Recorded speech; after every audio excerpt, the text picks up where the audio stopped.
Good morning, Lincoln, and hello, hunters. Are you interested in clips like this? What about the story? Or are you just interested in talking to people who also love to talk about Love and Deepspace? If you are, I do stream every Tuesday at noon PST and would love to see you guys there. Or, if you haven't already, please consider liking and subscribing to the channel. It would be a lot of fun. Anyways, I hope that you have a good time, enjoy the clip, and as always, stay safe out there, hunters. All right. Are we ready, everybody?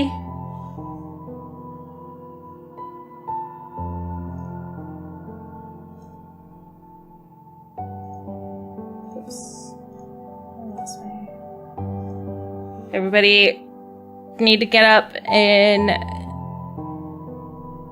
go grab a snack, drink, tissues.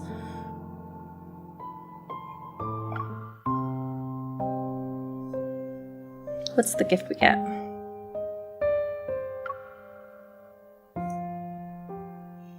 Ready.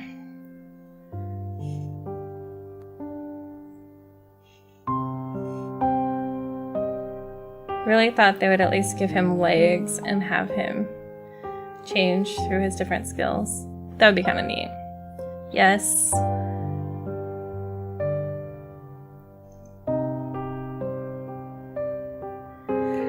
All right. Everybody's emotionally prepared. I don't think any of us are emotionally prepared, actually. I'm gonna be honest with you. I'm gonna make sure that you guys can hear.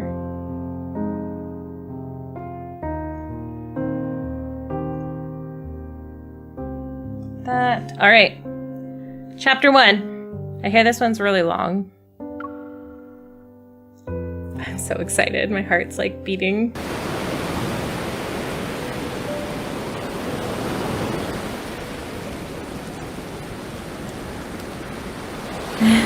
Thanks, Kachik. Have a good day.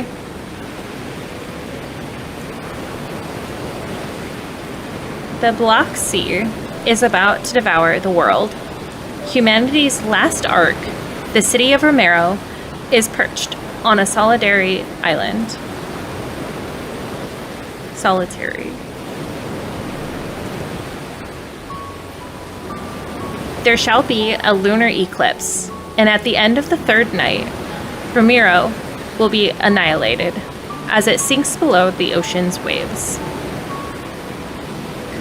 The Tome of the Sea God, which has foretold all worldly changes, announced the day in which humanity will be submerged during the first night.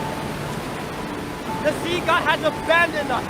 He has abandoned everyone! Yeah! He abandoned us! Yeah! He abandoned us! We did! The Sea God is the one who will make the ocean devour Romirro! He wants to destroy us! He abandoned us! Oh, we're gonna die! Yeah, I don't want to that's die! right. At the edge of the harbor, which had suffered years of erosion because of the sea's winds, desperate people pushed the sea god statue they carved with their own hands into the abyssal waters. Temples have been abandoned, their altars smashed. Precious collections of books and scrolls are naught but ash and smoke. Over the centuries, the people's faith in the sea god and everything that's associated with him were swallowed by rising tides. It was only a matter of time before they were abandoned and forgotten. The Bride of the Sea God suffered this fate as well.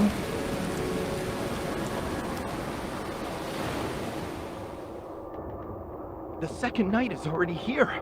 It won't be long until Romirro is submerged. It will be just as the prophecy says. The citizenry is mired in unrest. Should this continue, chaos will inevitably unfold. My lord, we must find a way to soothe them. Huh. It's only an eclipse. There's nothing to worry about. In fact, gather all the citizens and tell them. The Tome of the Sea God has revealed a new prophecy. We must hold the Wavier ritual and have the Bride of the Sea God make an announcement. Did you hear that? Bride of the Sea God. The guards grab my arms and throw me to the ground. I stare at the intricate patterns that dot the hem of the Castellan's robes. The situation is ironic, and it leaves a bitter taste in my mouth. In the past, he was Romirro's minister whose loyalty to the city was unmatched. Yet he's now a cruel individual after the prophecy appeared in the Tome of the Sea God. Did you say the Tome of the Sea God spreads lies and leads people astray? Not only is it untrustworthy, but you sealed it away in a temple. These matters are of no concern to you. Romirro shall be reborn under the current Castellan. You will make that stone tablet reveal something, and then recite those words.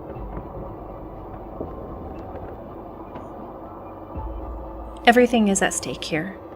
But you're still obsessed with your power as the Castellan. How pathetic. Foolish lass. Do you think you'd still be alive if someone else could converse with the Tome of the Sea God? Ooh. Really, my dude? Play your part. You know very well what will become of you if you don't.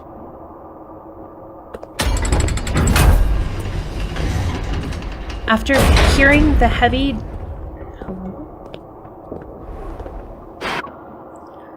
After hearing the heavy lock bind the door, I'm once again left alone in the tower.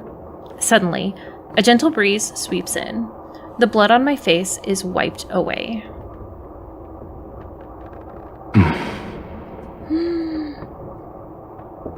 You're the bride of the Sea God. Why are you letting humans mistreat you? When did he appear? That title is nothing more than a pair of shackles. Why can't you be the groom of Mira instead? I don't remember when it started. At first, I thought the voice was a hallucination born from my lengthy imprisonment. But time passed, and the seagulls brought me seashells with strange patterns. That's when I became certain of his existence. He claimed to be the sea god, but his voice was too youthful, too mysterious. I couldn't trust him. However, I found myself involuntarily anticipating his appearance. If anything, it'd make my time here a little more bearable. And like a person who was fascinated while watching a goldfish in a bowl, he approached me. He tested me, tempted my heart to yearn for freedom as I sat in a pit of despair. Don't you want to escape? Tonight is your only chance. When the eclipse hangs high and the tides flow back, you only need to remember 2 things. What things? What are you talking about? The sea breeze flips through the tattered pages on the table. It stops, and there I see a page covered in mysterious, intricate symbols. The sea god's Summoneo staff, the sea's ritualis hymn. When the time comes, I will answer your call.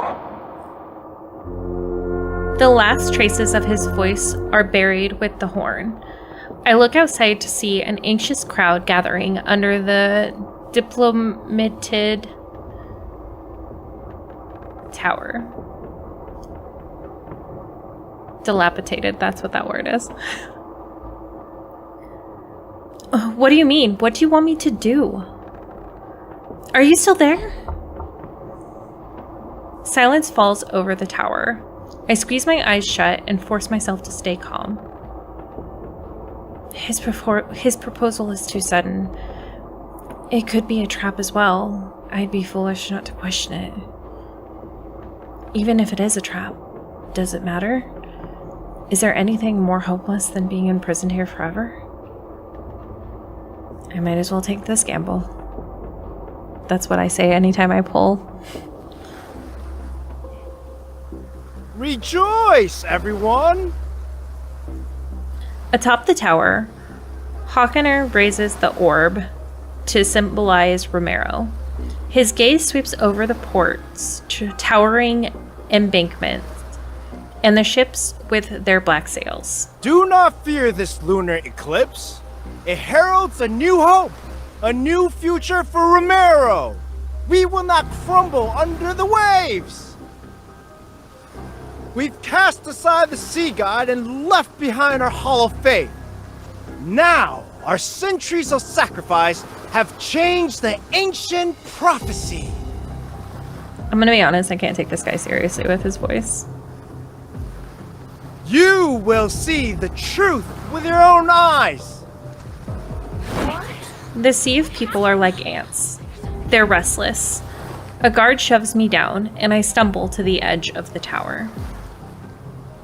In that instant, the gazes below me, filled with disgust, fear, anxiety, and cold indifference, pierce me like arrows.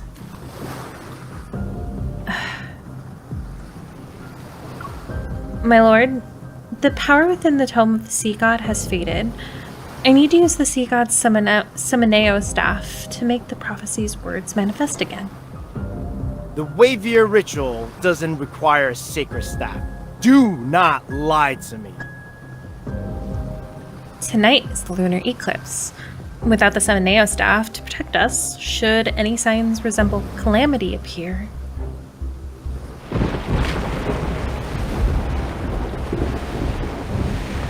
I deliberately lower my voice. At that moment, lightning tears through the clouds. The sea churns. A massive wave crashes into the shore. That is amazing. A moment passes. The sea god's Summoneo staff, its old age apparent, is given to me. According to him, I need to... I brush away the dust from the staff and raise it toward the Tome of the Sea God. Oh, silent universe awakens in the faint light where dusk and dawn meet and merge. The young and pure sea god descends upon the first wave's surge. The ancient lyrics flow from my mouth as the staff slowly traces a totem-like pattern in the air. Suddenly, a mysterious singing drifts through the biting sea wind. With my voice, it echoes from afar.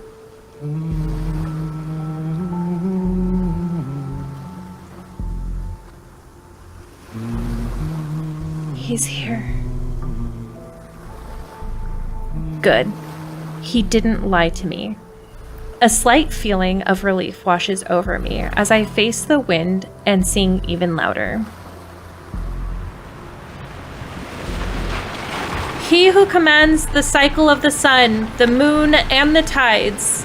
He who guides souls to rest in distant realms. She's singing the sea's ritualis hymn! That forbidden song! Guards! Seize her! The guards lunge at me, but the staff emits a dazzling blue light that repels everyone. The sea god wields fire in the darkness. He is the blazing sun who ignites the lost night. Thunder crashes down upon the sea. An enormous waves manifest. Heavy rainfall descends as the storm engulfs all of Romirro. Terror and chaos erupt around me. I clutch the staff tightly and continue to sing until the beam of light appears. It points to something under the towering waves. I brace myself before I leap into the ocean.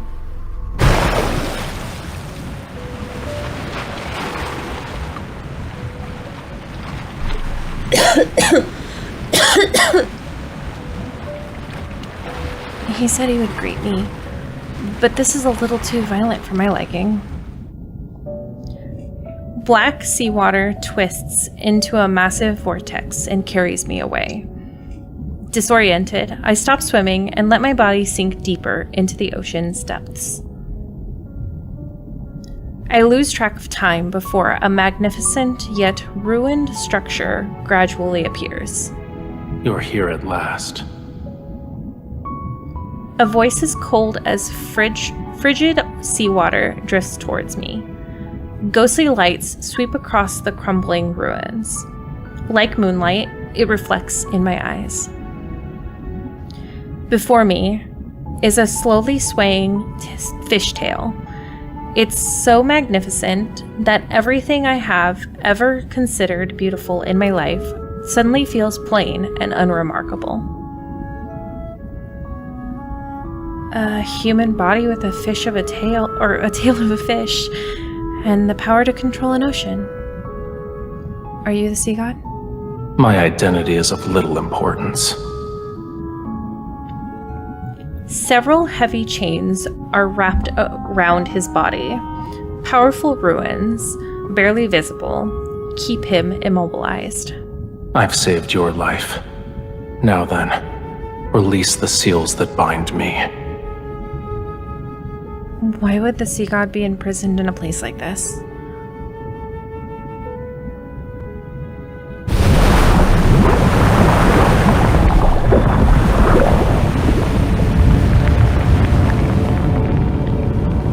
I could be lying. I can help you. But I can also let you drown in these abyssal waters to keep me company. He wouldn't, but why is he so hot? If I die, then no one else will save you. I see you're unaware of what you've awakened. I'm just gonna move on from that statement. The legend says the sea god bears a special mark. Where is it? If you truly are the sea god. Oh, observe him. Can't see it with his hair. I do like this little function that they have.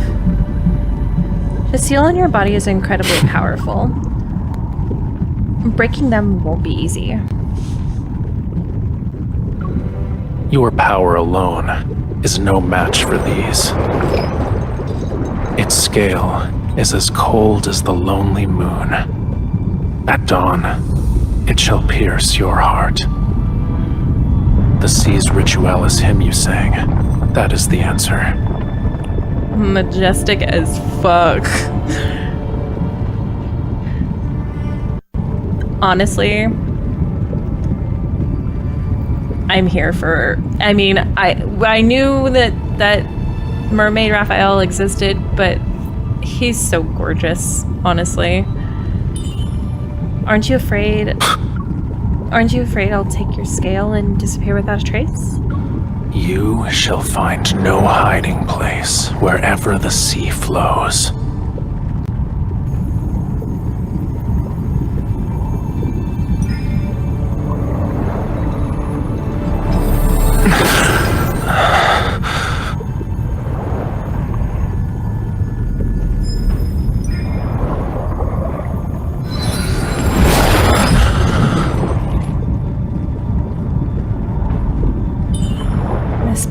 Feels familiar. This is the mark you've been searching for. But it was also a seal in another form.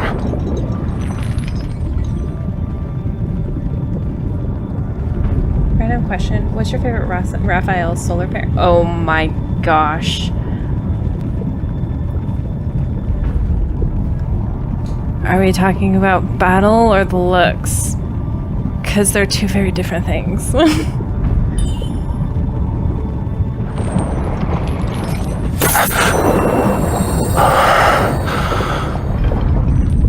The voice of the storm. Come to me.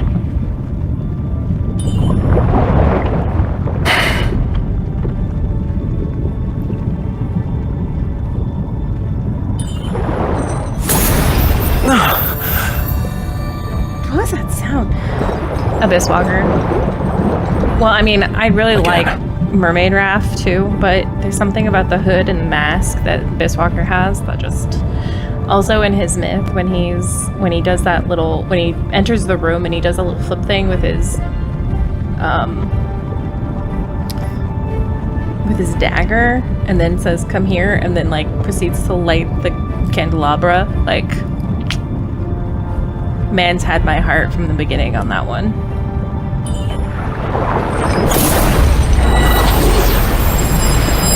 Oh, picture. Call out from the fathomless depths of the sea. The stone, the inextinguishable flame of vengeance.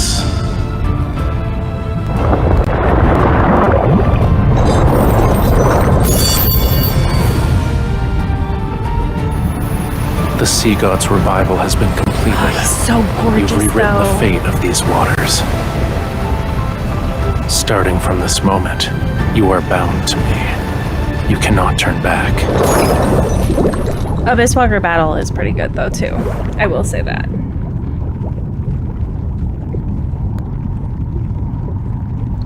He's real good for CC. That was really good. All right.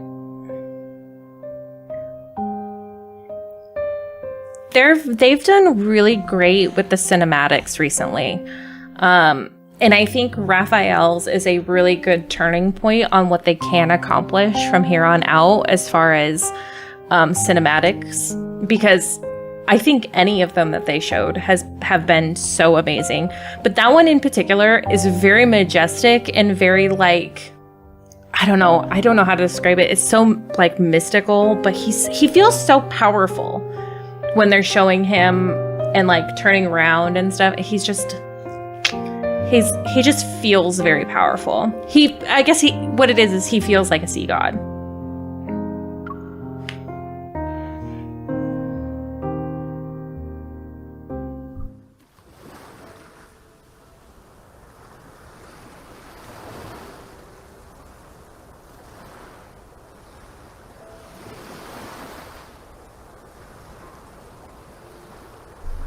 Honestly, I'm not shocked. Deep Space. I think it's tier worthy.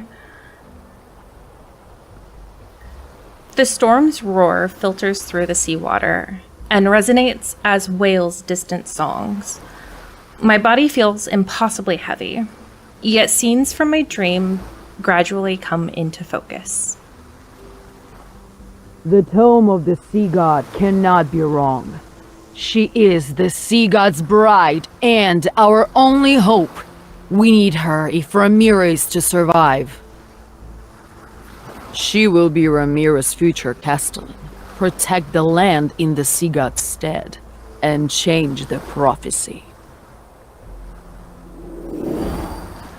There's still over half a year until your coming-of-age ceremony, yet the gifts are already piling up. We've run out of space to store them. Everyone truly admires you from the bottom of their hearts, my lady. She's the sea god's bride and was raised by the Castellan. Her knowledge and abilities are exceptional. That sounds like Algie. I love Algie and we must protect her. She is kind and approachable. A wonderful person deserves all the best things in life. Look at what our foolish devotion to the sea god brought. Death, disaster, and the prophecy that Romirro shall be submerged more quickly. Something tells me that he's the cause of this problem. The sea god will never save Romirro. The bride of the sea god is nothing but a farce! She and the sea god will destroy Romirro! They lied! Run, my lady! Don't let them catch you!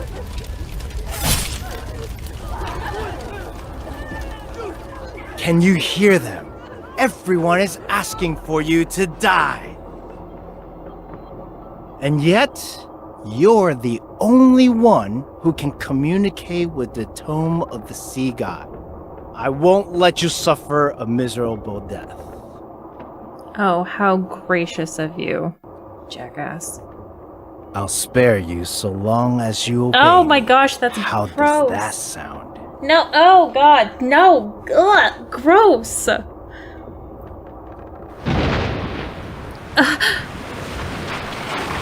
I open my eyes. Brilliant white lightning dispels my chaotic nightmare and illuminates the scene before me. Rainwater flows through the window frames. It makes the carvings and murals gradually reveal the lifelike faces of gods. Are you awake? The sea god looks at me. His beautiful tail has having transformed into human legs at an unknown point in time. The VA who plays Dimitri played Hawkins voice actor. That would have been a good... Oh yeah, it would have been. He can walk on land?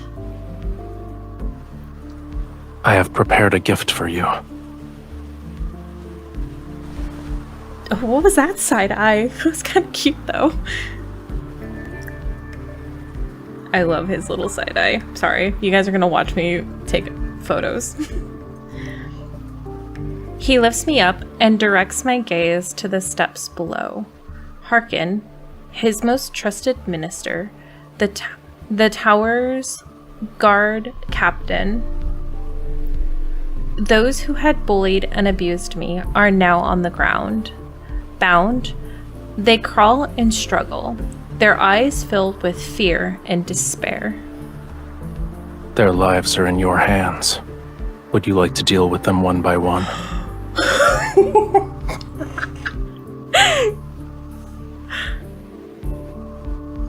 His hand covers the back of mine. He guides me to raise my hand.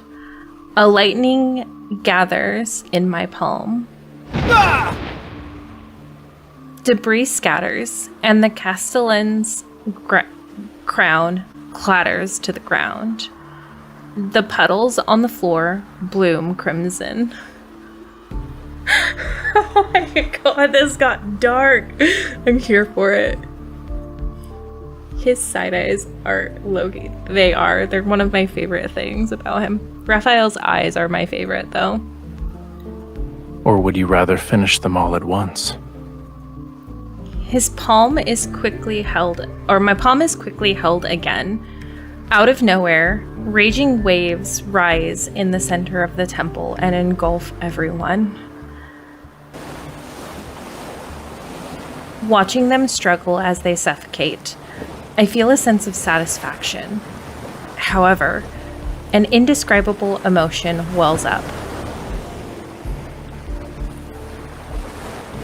The sea god already has a terrible reputation. Won't this make people hate you more? Lower your hand then. I pause before I hold his hand even tighter. I hear him chuckle as an illusory waves shimmer with rippling light. They reflect a cold emptiness in his eyes. The faith of humans is nothing more than self-interest. They worship when they need something, and curse when they don't get what they want. Why should I care about reputations?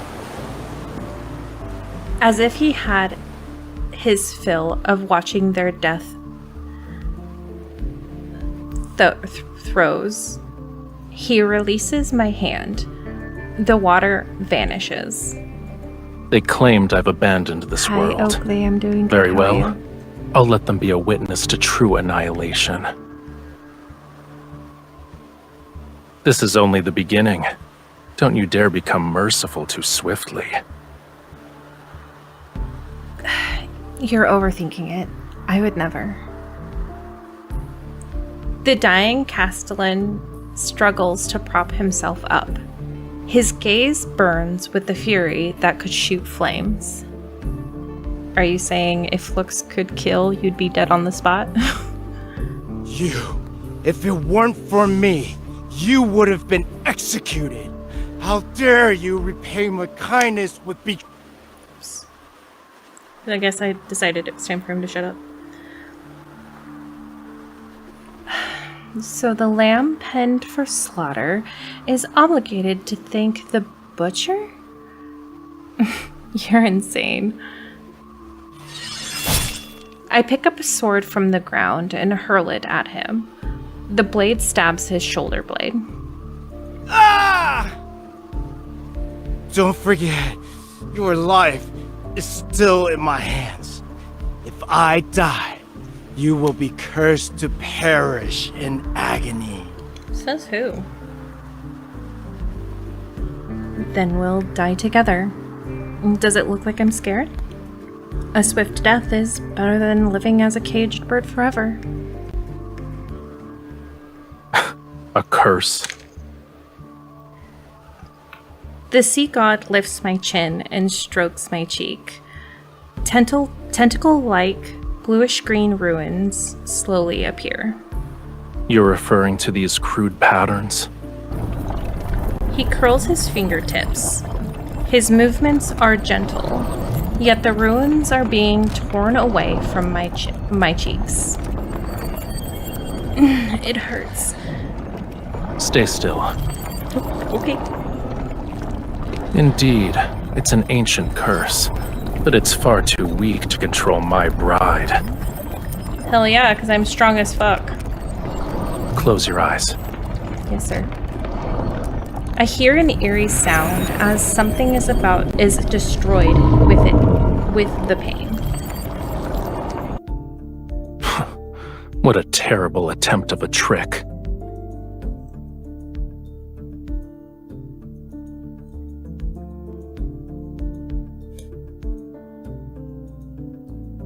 When I open my eyes again, wisps of murky mist still linger in the air. Nearby, the castellan is suspended in midair.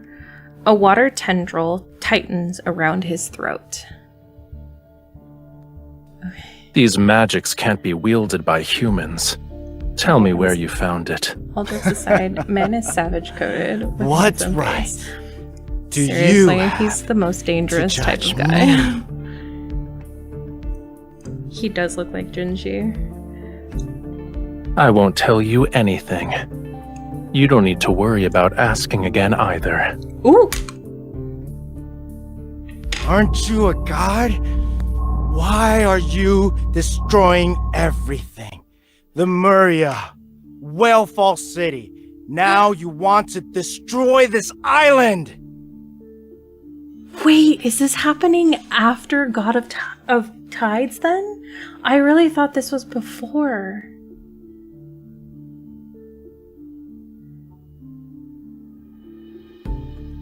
Lemuria? Didn't the legend say the sea god lived there? In the sky, golden lightning freezes.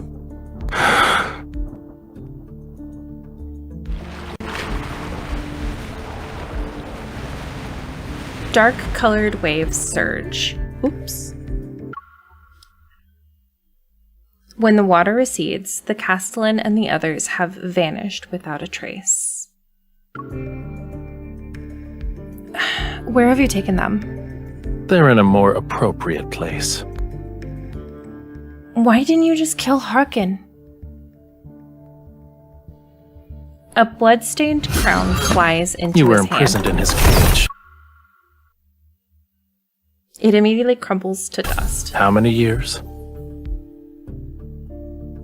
It's been a long time, I don't remember. If the hatred from that time could be offset by him dying instantly, I would happily grant your wish at this very moment. You wouldn't offer me a gift without a reason. What is it that you want? Tell me. You are my bride, aren't you? He touches the pearls in my hair before he lowers his gaze. Removing unsavory elements from my bride's life is my duty. Okay, but why did this make him so much hotter?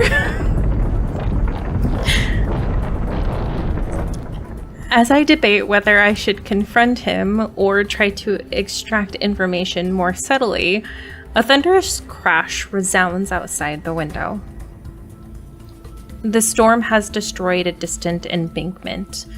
Seawater rushes in like a roaring beast as it flows directly into the city. What is happening?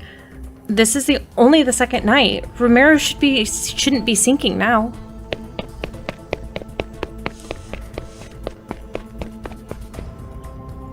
The Tome of the Sea God has been returned to the temple. I run there, and I'm shocked that the words of the prophecy are emitting a faint glow. This future was predetermined long ago. Whether it's the second or third night makes little difference. You knew this day would come. Why are you surprised?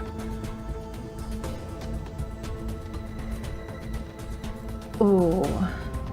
I don't think he would let us die, because that's not what he would do. I think it would be more beneficial to say the second one. This place is still my sanctuary. Regardless of what happens, I can't stand by and watch it be destroyed.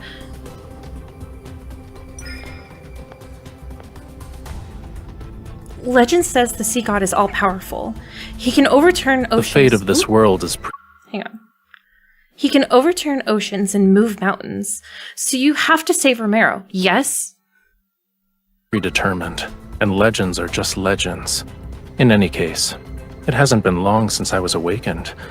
My powers haven't fully returned yet. Why should I risk my own life for a city that despises me? Mind you, I would have to defy a prophecy in the Tome of the Sea God. Ooh. What if you regain your powers? Give me your hand. Okay. I love when he does that walk up. A cold glint flashes as he cuts both our palms. He intertwines his fingers with mine, and our blood mixes. It drips onto the Tome of the Sea God. Golden light rises from the Tome of the Sea God like threads of silk. They unfurl in mid-air and weave together to form poetic words.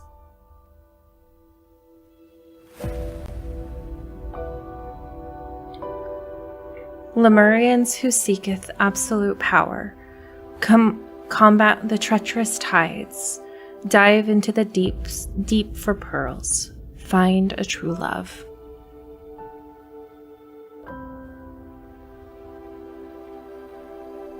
There were hidden prophecies in the tome. It makes sense now. Despite the fact I'm conversed with the Tome of the Sea God many times, I could only decipher fragments and incomplete phrases. Yet what's more shocking is the meaning contained in these words. I struggle to grasp the most crucial line. To find a true love. That means... The sea god appears more composed as he raises his hand to brush away the texture and heal the wound on my hand. You already know the answer, my beloved bride. No. You knew you needed me to restore your power. That's why you gave me those gifts. You're more clever than the humans I'm familiar with. Now that I understand his intentions, I feel oddly relieved.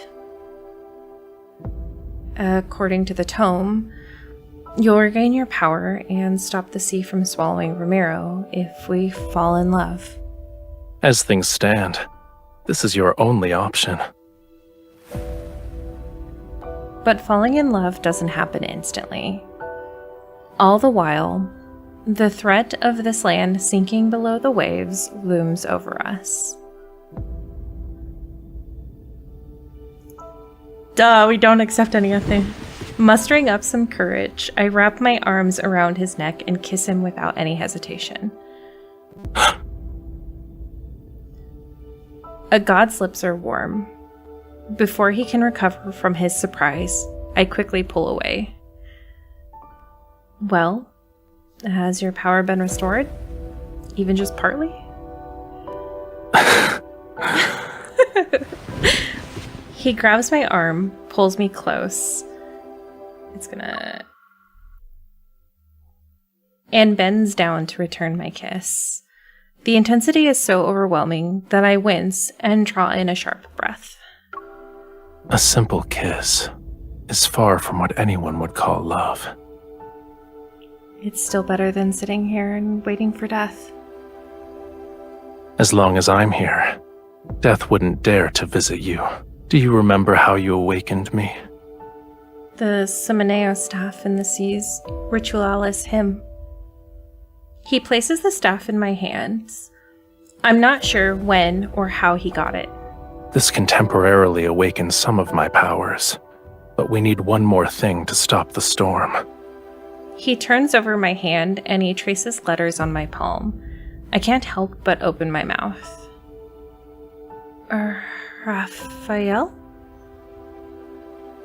Remember it. That is my name. Recite my name in your heart with the utmost devotion. Then, sing the hymn for me once more. He suddenly dives into the storm, and his legs transform into a brilliant fishtail as he soars above the terrifying waves. Not this music. Not this music. The Sumaneo staff emits a light to accompany my song. I sing with all my strength and stare at his figure. He glides among the top of the waves. Lightning from the tip of his tide-breaker trident strikes the heavy storm clouds. Streams of golden light swirl across the sea's surface. The rain stops, and winds cease as the subtle tides transform into millions of transparent fish. They stir up sand and gravel as they slowly retreat into the deep sea. At the base of the damaged statue, people kneel in the muddy waters, yet they see the sun rising behind the sea god. He turns around.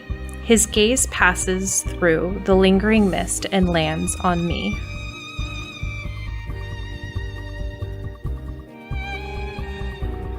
The way he said I'm already gonna cry.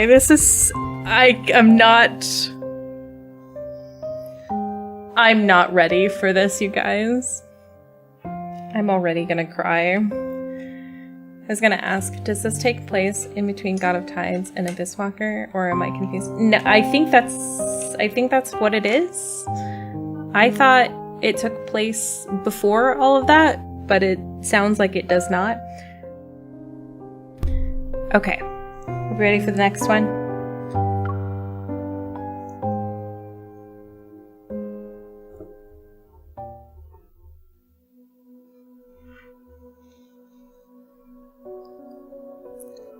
Hawkern and his henchmen are imprisoned in the water cage that's under a waterfall.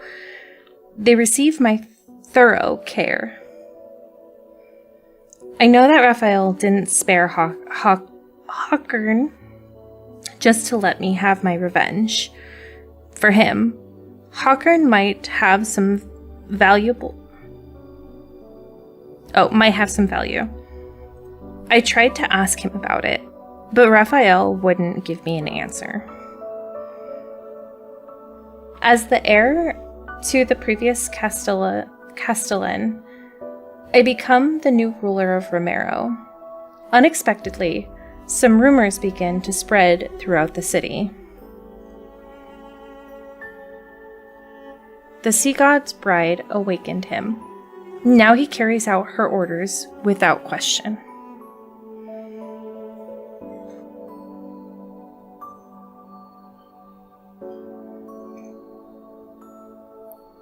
If she can command the sea god to calm the storm during the eclipse, then surely she can command him to drown Romirro. That's right, you guys have to be nice to me now. or my mermaid boyfriend will drown you. She put 12 venomous sea snakes in the water prison. They drink the former Castellan's blood every day, and the water below Mazen Waterfall is now a bright red. I pay no attention to their gossip. After all, I have no interest in ruling a city that once abandoned me. What matters is that I must fall in love with Rafayel. Your Highness, the harbor repairs?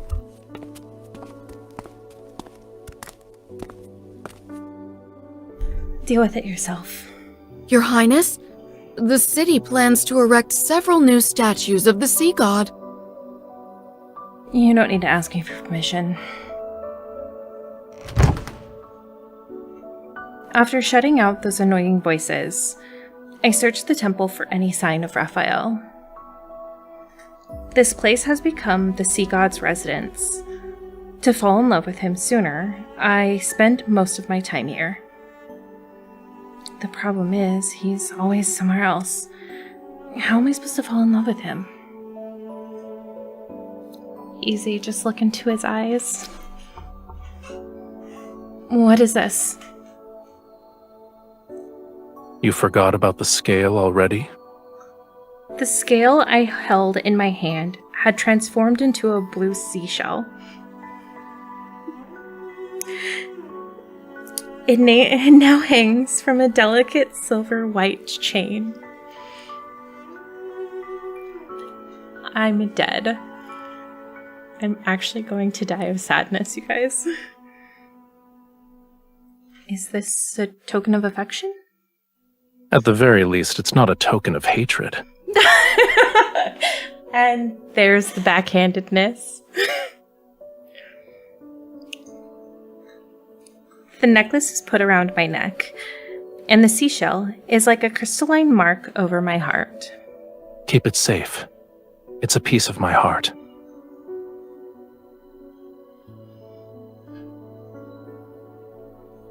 It will let me know where you are and what you're doing.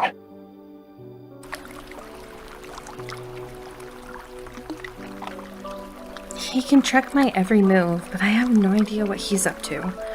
It's not exactly fair. In the center of the temple, several springs converge into a deep, mysterious pool. The waters churn, and the currents with white sea foam are connected to the deep sea. Around the pool stands 12 broken statues. Their damaged torsos holding candle holders of solidified whale oil. Their heads are solemnly lowered towards me. He took the time to build a pool. I've learned something, however. He likes to soak in water.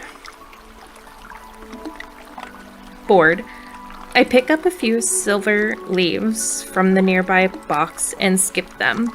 They bounce across the water. I don't know if the citizenry is trying to curry favor with Rafayel and me, but people have sent numerous gifts while keeping their distance. Is he not here?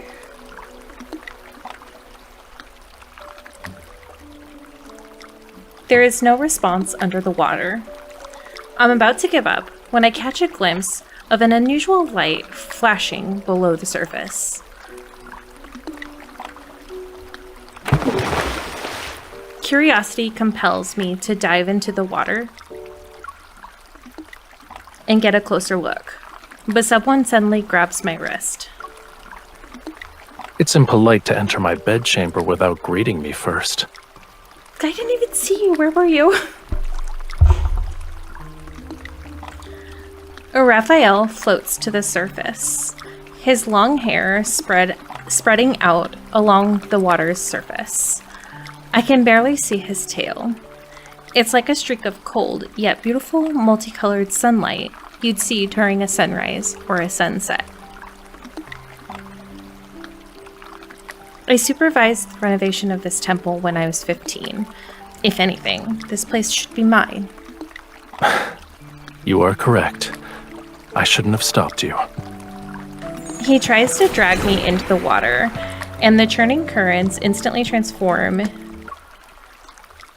into a ferocious beast. It approaches me with its open maw. I use his momentum to grab his arm and quickly wrap my arms around his neck before the water can engulf me. He did that on purpose. It's cold. Yes, and you could have avoided this. I was afraid you'd vanish again when I wasn't looking. How are we supposed to learn more about each other and fall in love if you're not here? Is clinging to me like an octopus part of your plan to fall in love with me? Not part of it, but it is the plan. Cuddling can be used to gain affection, but there's also another reason. A cold water droplet slides across the tip of my nose. I sneeze multiple times. Why are you so delicate?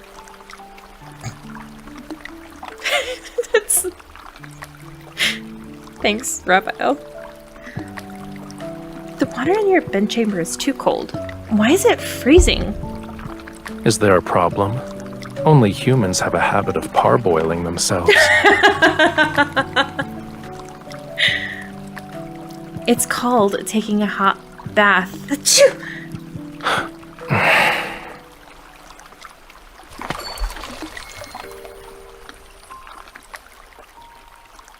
The current carries us to shore. Raphael's tail transforms into a pair of legs as he steps onto stone tiles inlaid with seashells. You say you don't want to die, and yet you jump into frigid waters. Your desire to survive is rather wanting.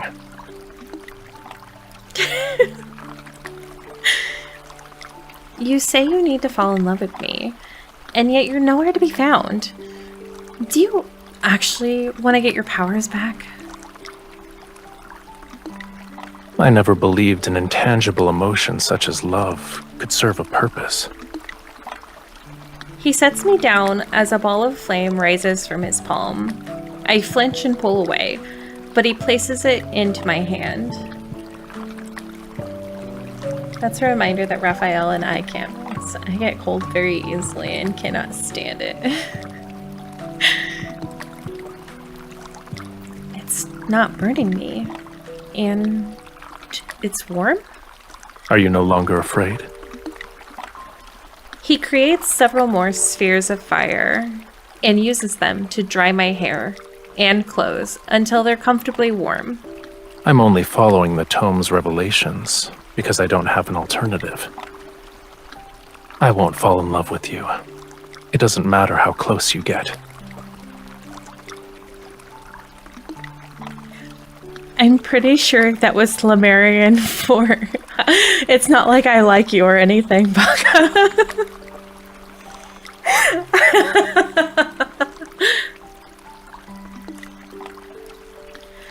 Don't worry. I'm just trying to survive. Don't misunderstand and think I'd actually have feelings for you. I play with the ball of fire in my hands and toss it around. The dancing flame casts a softness across Raphael's face that doesn't suit him. He sits beside me on the stone steps and carefully examines the ornate boxes. These are gifts from the citizenry. They wanted to thank you for saving them from the storm that night. These aren't gifts. They're displays of submission for the sake of self-preservation. They despise you, and then they coddle you like a babe in swaddling clothes. Faith, devotion, all of it is hypocrisy. You don't seem to be furious, though. And you've entertained yourself by skipping those silver leaves. Why should I be angry?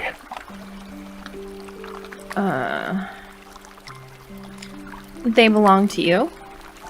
Keep what you like and throw away the gifts you dislike. I'm not interested in insincere offerings. Well, I have something that should interest you.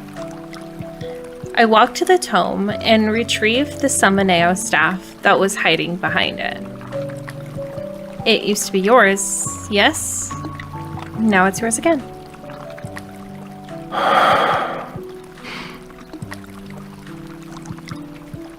You are its rightful owner. Huh? He gestures for me to look at the ruby on the staff. There's a strange, distinctive mark on it. It's your name written in the Lemurian language. It belonged to me, but it seems I gave it to you. So it's yours now.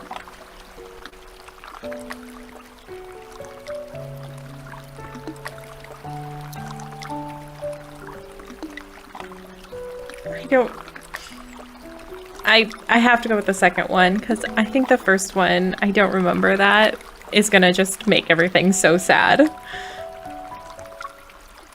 Now that you mention it, it does look familiar. When I touch the mark, something flashes through my mind like lightning, yet I can't hold on a trace of it. Even I don't remember the staff. How do you have any memory of it?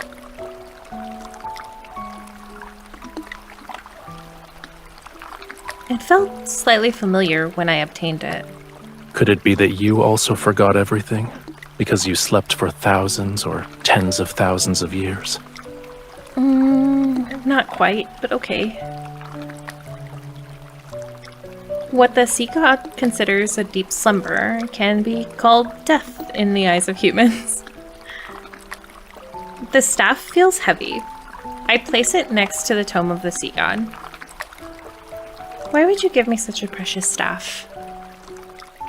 I'm not sure. Maybe it's because I liked you. Huh? Maybe my expression was too incredulous because he starts to laugh. You don't want us to be smitten with each other? I mean, I kind of do. If anything, you don't seem all too pleased with the fact that I liked you before. I just can't imagine you genuinely falling in love with a human. But if we truly had feelings for one another in the past, then falling in love again might not be so difficult. What should I fall in love with, though? If I only admire his appearance, then we'd have an unsustainable foundation. I see you admitting. Your thoughts are impolite, I presume. I was just thinking about the god I'm supposed to fall in love with. I'm wondering what his character is. For example, I'd like to learn about his likes, his dislikes, his strengths, his flaws. If you knew those despicable aspects and flaws, would you still fall in love? They say that if someone can accept even your most awful aspects, then it's true love. It touches the soul. In other words, an ignorant, foolish impulse. I mean, at least he's being upfront with the insults this time. For the sake of survival, I'm willing to sacrifice some rationality. It's not difficult for you to discover what kind of god I am. What? He moves closer and lifts the seashell hanging around my neck. When the next full moon arrives, you will find the answer you seek. What do you mean? Rafayel sinks into the pool, which causes water to be splashed everywhere. He waves at me unhurriedly before vanishing in the blink of an eye.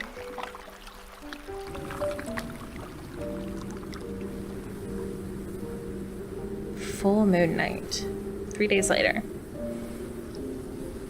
Night fog blankets the wilderness. Grayish-white blades of grass rise past my ankles.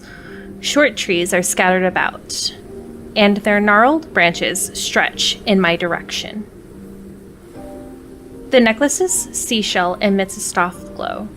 It guides me out of the city and into a dense forest at the foot of Mount onion. Onion? Onyuna. That's what that looked like. What's that sound? I quicken my pace. Exceptionally bright moonlight filters through the trees and illuminates ruins covered in grayish-green moss. Rafayel stands in the center of the area. Water flows from his hands to lift broken stones. They're pieced together in midair. I continue to tiptoe, and then...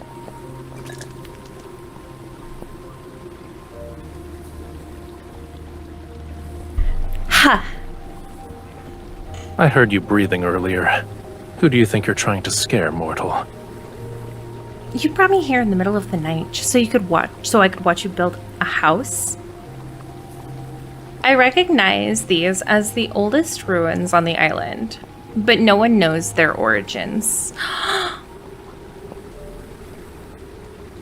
Correct.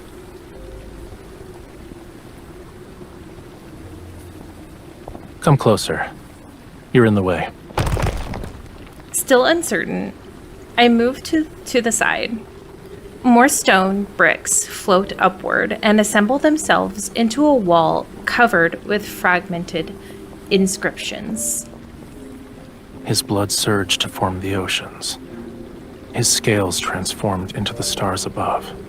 His bones became the whales who bore the sun disk, the moon clams that measure time, the coral bridges that lead to the netherworld. That's the creation myth for how the sea god founded Lemuria. Are these ruins connected to the sea god? This place is part of the Island of Songs.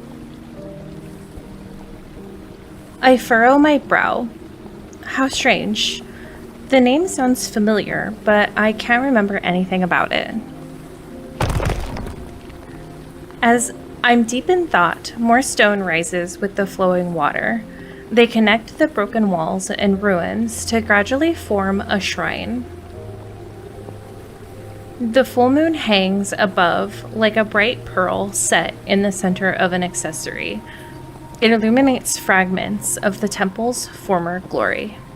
It preserved Lemuria's history, as well as the important chronicles of every sea god. The sea god you want to learn about is here.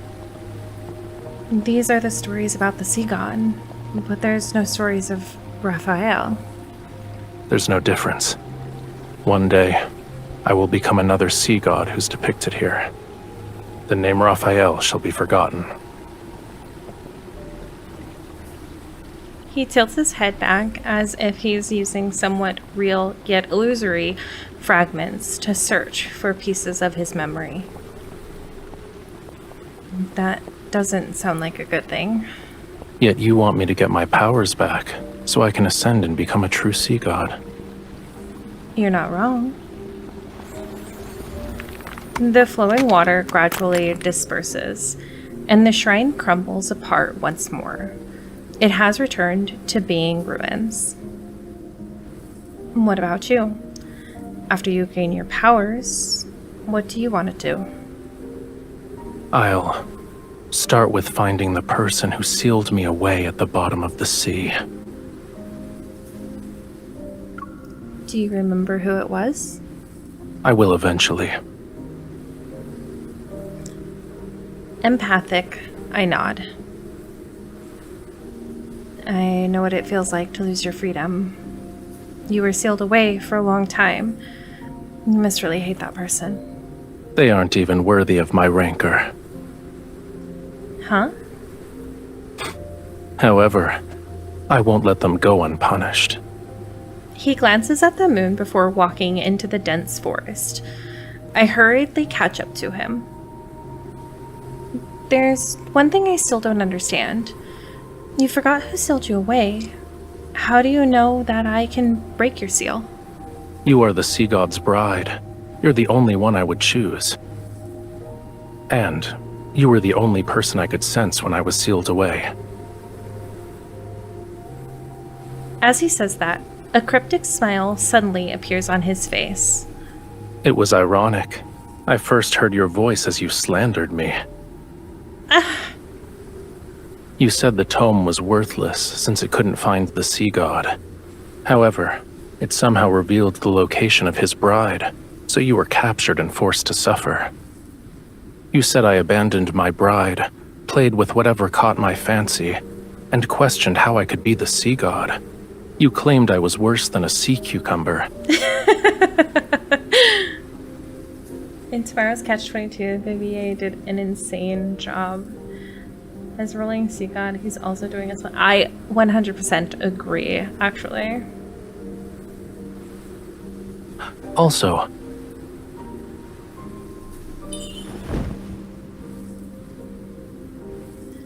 Yeah, you're making up nonsense.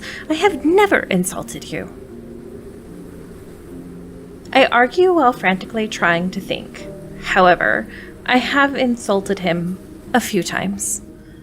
I eventually realized that when you talked to yourself or slandered me, it meant you were in good spirits. And if there were days when you were very quiet, I could also guess what you were going through.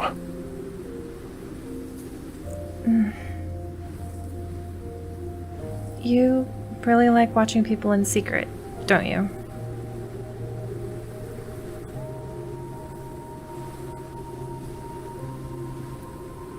That's an incorrect assumption. I only see you.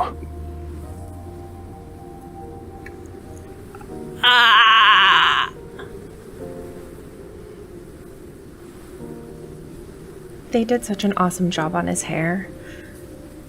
Look at how oh, look how pretty it is. We had wandered to the shore without realizing it. Moonlight casts shimmering glow across the sea's surface. Blurry, distant stars sparkle where the ocean meets the sky.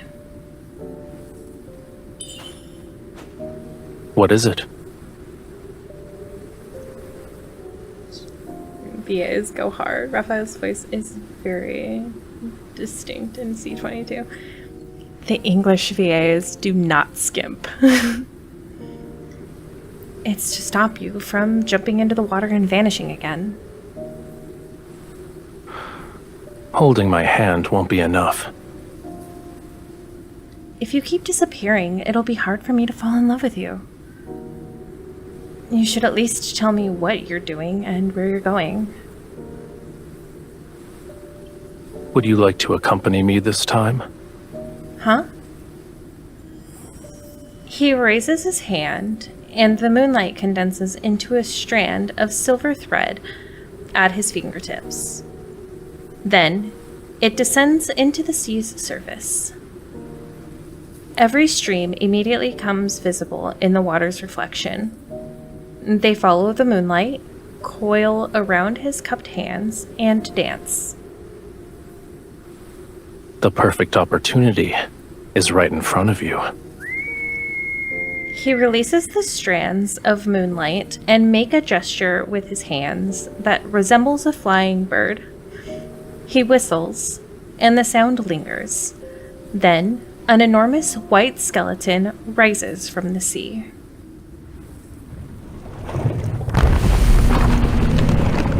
It reminds me of a fish with large fins.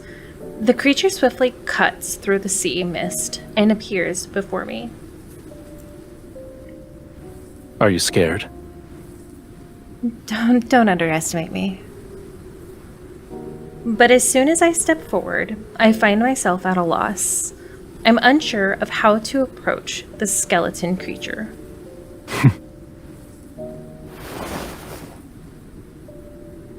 I feel a sense of weightlessness as Raphael places me directly on the creature's back. His legs, then transform into a tail, and he swims into the ocean. Hold on tight. Should you fall, I won't save you again.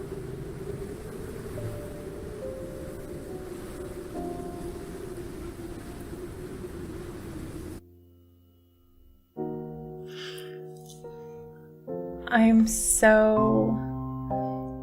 Alright, let's continue! Hopefully all the glitches are getting out of the way right now, so that when it's the sad part, we don't have to. When I was doing this scratch, I only focused on saving, so I ranked up unreturned traveler. Yes, that's the way to do it. Now it's rank 3 for you. Okay. Silvery light breaks into pearls that flow along his tail. Close behind is a skeletal creature that's carrying me. Oh, it's only rank 2. Is this your friend, Rafayel? Despite being nothing but bones, it tried to eat me when we first met. Oh! Is that what friends do? Don't ask me that question, Rafayel. I'd say... Oops.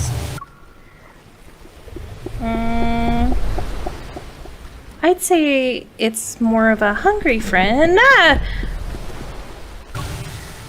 As if it understood what I said, it suddenly whips its tail in an attempt to throw me off.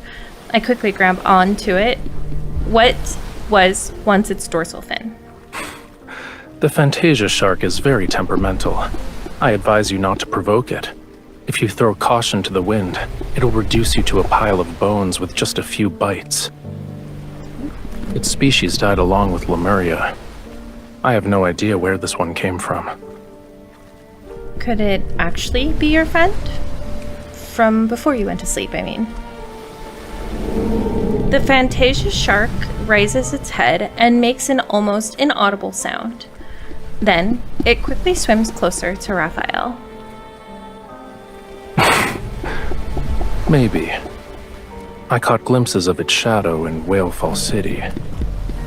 According to the legends, it was the most magnificent and beautiful place in all of Lemuria. Sorrow and suffering don't exist there. Humans and their myths have never shied away from exaggeration. I don't remember what Whalefall City looked like. Only when the sea god's power is restored can all slumbering Lemurians be awakened. And then, Whalefall City shall return to this world. That's good. We have homeland worth longing for. You're implying that yours isn't. It abandoned me first. Not wanting to continue this conversation, I pretend to admire the Fantasia shark. After a moment, an idea appears in my mind. Rafayel, come here. I want to give you a gift.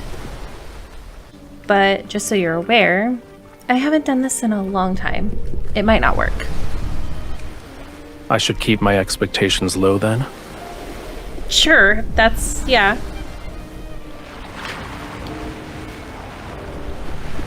Despite saying that, he raises his hand and uses the raising waves to sit down beside me.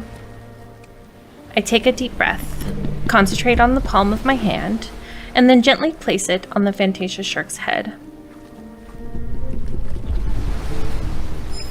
Are we resonating for the first time? In the darkness, a faint power slowly awakens. It cautiously moves towards me, bit by bit. I relax my breathing and try to become part of that power. I capture every subtle change. I can sense it. A gentle radiance spreads out from the Fantasia shark. Layers of blue tint the seawater and faintly reveal the silhouette of a city. While indistinct, its beautiful and magnificent form is still visible. I thought this Fantasia shark missed Whalefall City too, so I tried to resonate with it. Did that bring back any memories?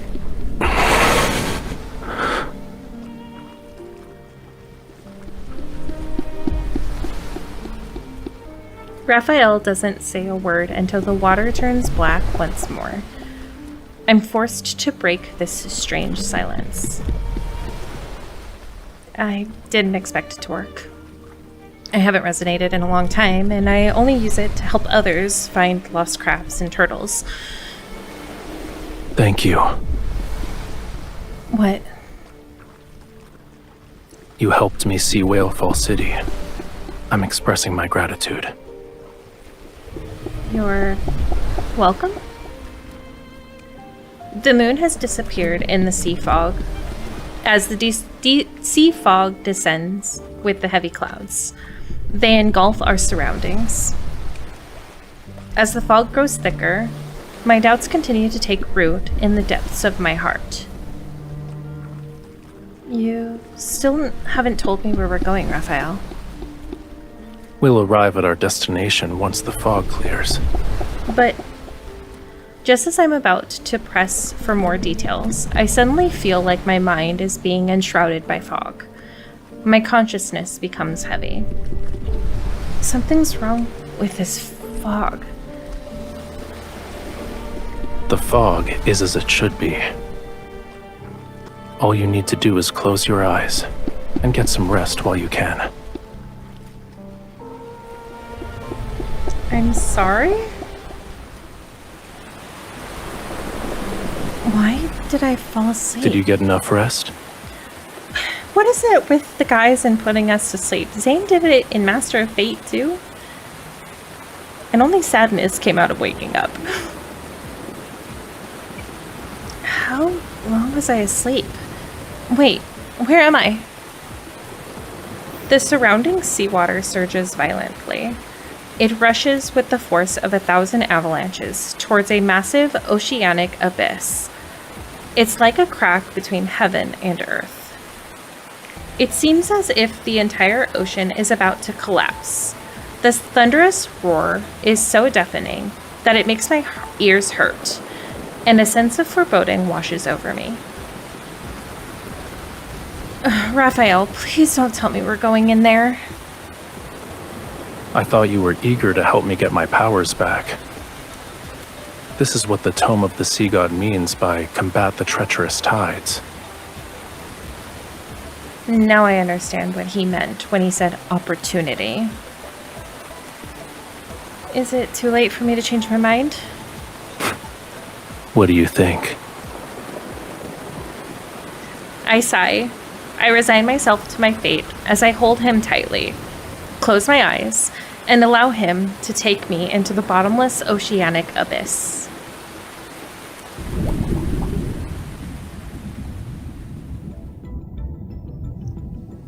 As my dizziness subsides, I can still hear the massive waves crashing down above us. Everything around me is still enshrouded in darkness. My survival instincts make me grip Rafayel's shoulders tightly. Is it over? It's only the beginning. He holds me close as we continue swimming towards the greater depths. After what feels like an eternity, our feet finally touch a flat seabed.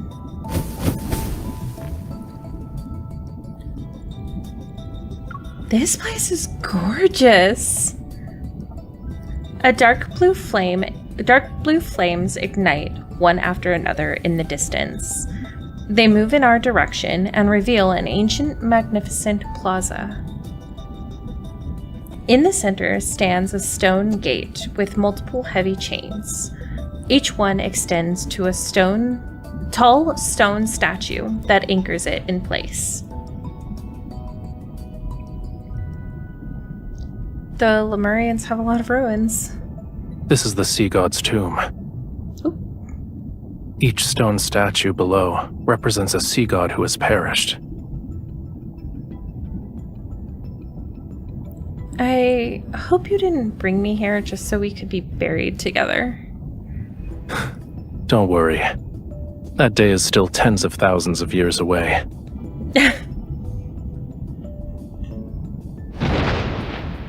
He shoots lightning from his fingertips, and it hits one of the guardian statues. Stop pretending. I know you can hear me. Young sea god, I've already told you.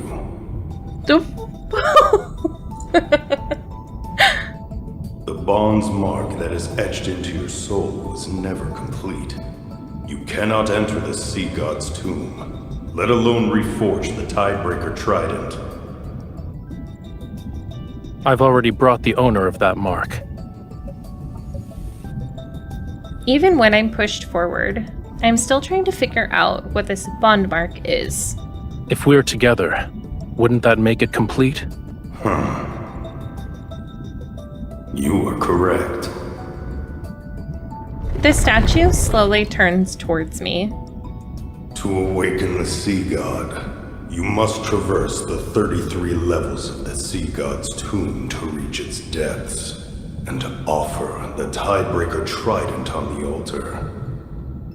Once the trial is complete, you can reclaim the Sea God's power. Combining Rafayel's words with the statues, I realize what's happening. There are statues representing past sea gods in each level of the tomb. Does that mean we need to defeat all of them? Then you'll be able to complete the trial and regain your powers? Are you scared? No! I'm not. Dying here is no different from dying in Romirro. If we succeed, my chances of living a long life will increase. Take back those pessimistic words. It's not if we succeed. It's when we succeed. Okay, Leave everything to me. Rafayel. You just have to do one thing. Which is... Don't die. Oh, okay. That was kind of a hot look. Okay. Sorry, I'm getting distracted by the way he's looking at me. The Tidebreaker Trident materializes in Rafayel's hands as he walks to the stone gate. I take a deep breath and summon a silver sword. Let's begin.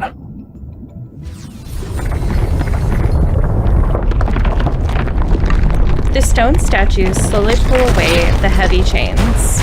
Layer upon layer of seals are released, one after another, and the seabed begins to violently shake. I hope the third myths for the rest of the men are just as beautiful as the sea god. I have high hopes, and I hope they know that everyone else has a really high expectations. The key to passing this trial isn't to defeat the statues.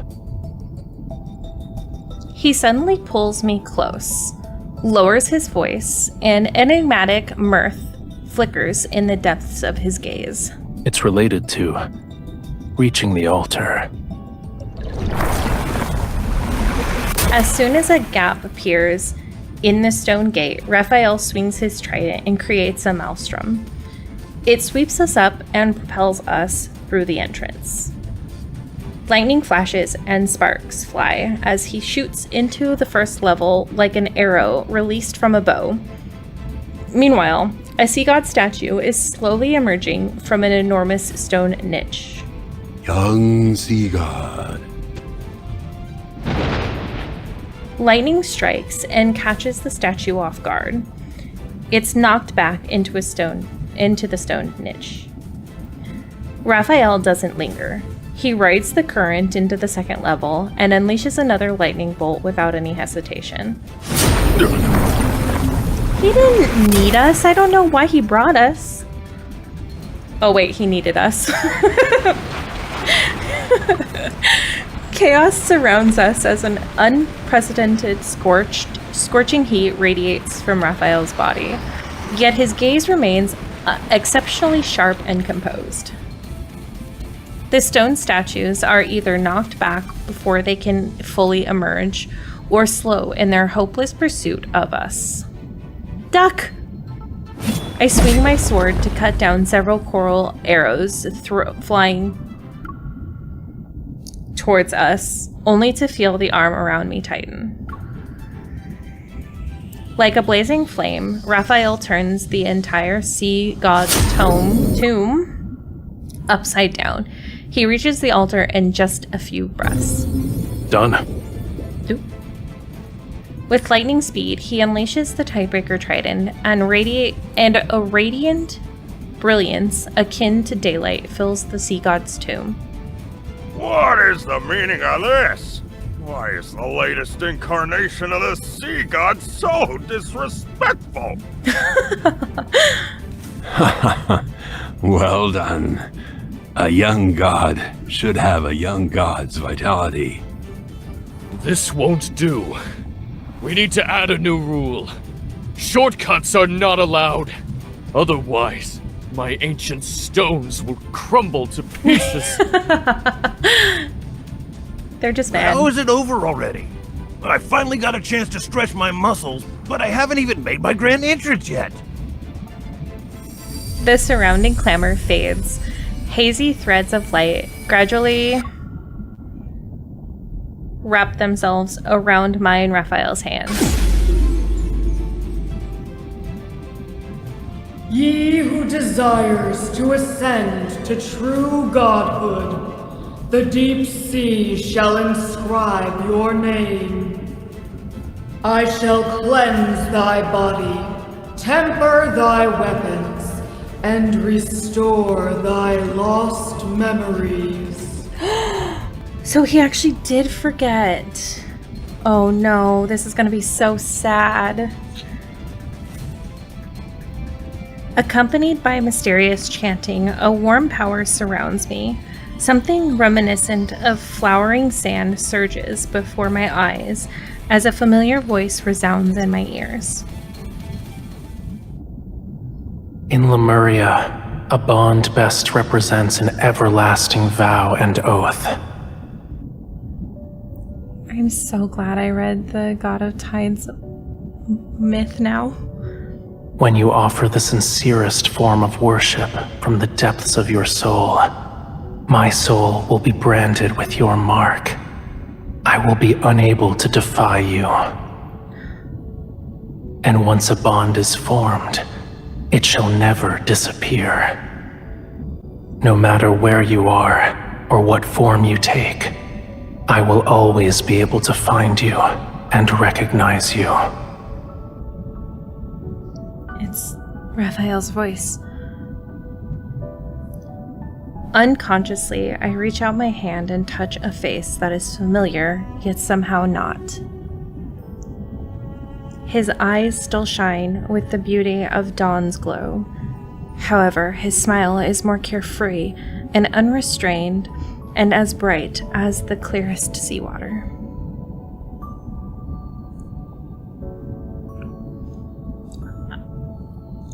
It would have been really cool if they put God of Tides Raphael in just for a blip.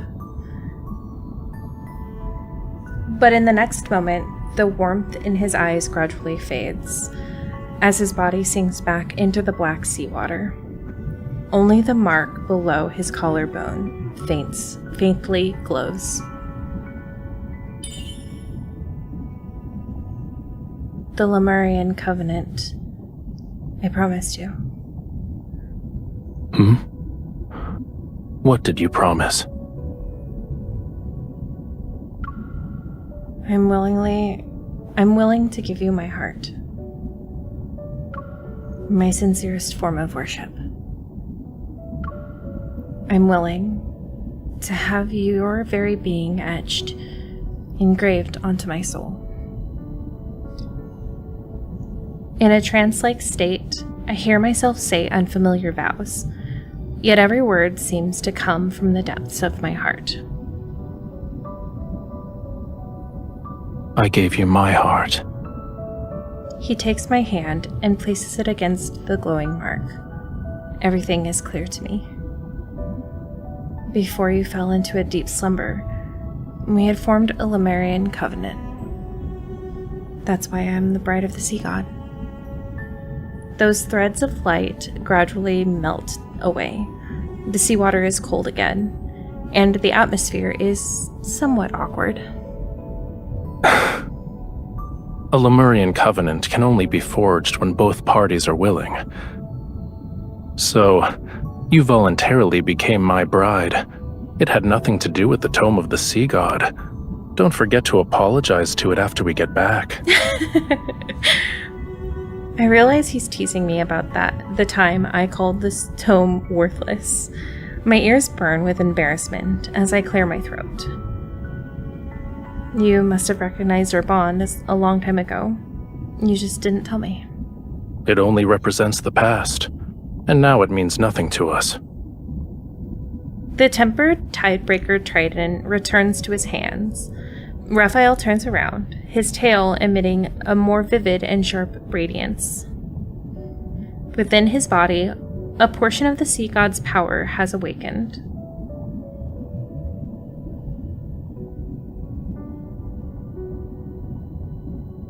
You are embarrassed. You want to deny the fact that we were once in love. You're embarrassed, huh? I am not. That sounds very much like embarrassment. I think you are. He ignores my provocation and grabs my arm to swim upward, but then he stops. You're hurt. Huh? I follow his gaze to look at my back, but I don't see anything and don't feel any pain. It's just minor wound. It's not. You need to return to Romirro immediately.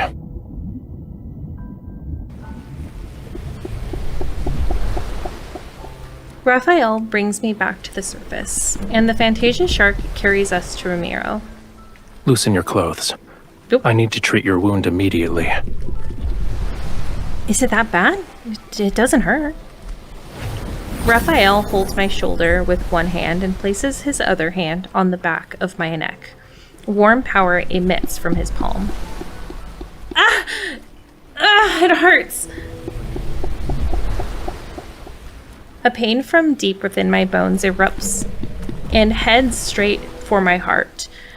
It's so intense that I almost fall into the sea. Turning my head, I finally see the wound. But it's not a bloody gash. It resembles some floral pattern. It's not working. Stop! You're making it worse!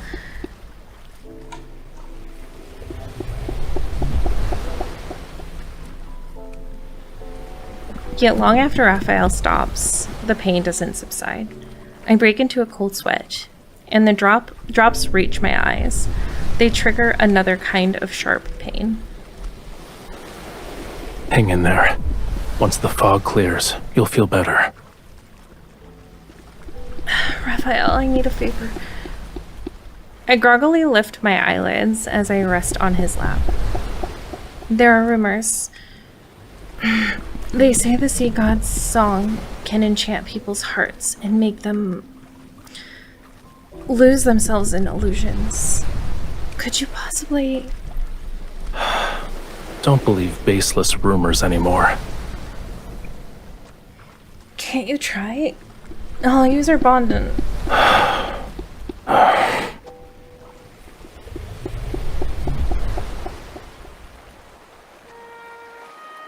A melody is playing on the flute. It flows across the rippling, glittering sea and gently falls into my ears. It's unfamiliar yet captivating as it guides me. I descend into a magnificent dream. I try to memorize every note as it flows. I don't acknowledge the pain anymore. Guided by the rhythmic sound of the waves and this melody, I slowly close my eyes once again.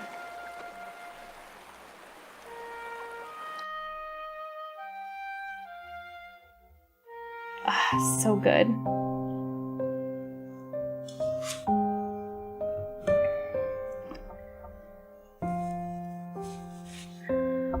All right, number 5.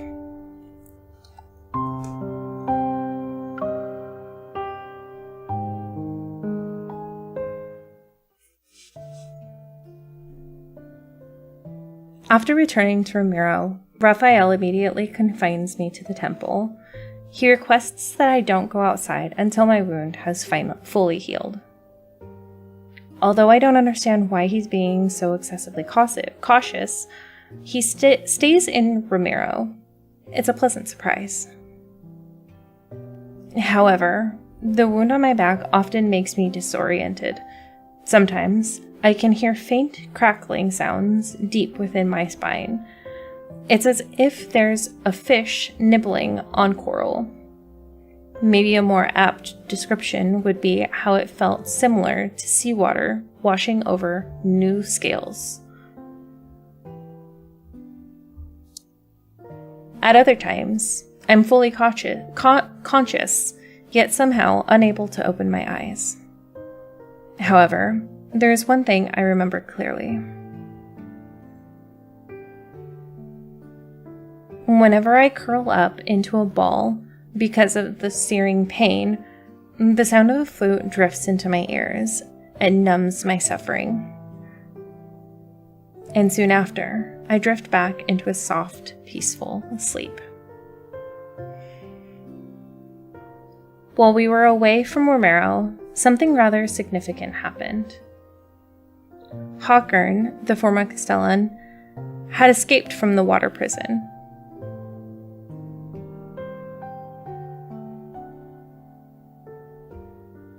We've already dispatched a group to search the entire city. As soon as they find something, I'll make a report. Ouch! Peya, the lady in waiting, immediately falls silent outside the curtain. I hold back a gasp and turn to glance at Rafayel. He's applying medicine to my body. Since he heard about Hawkern's escape, he has remained unfazed.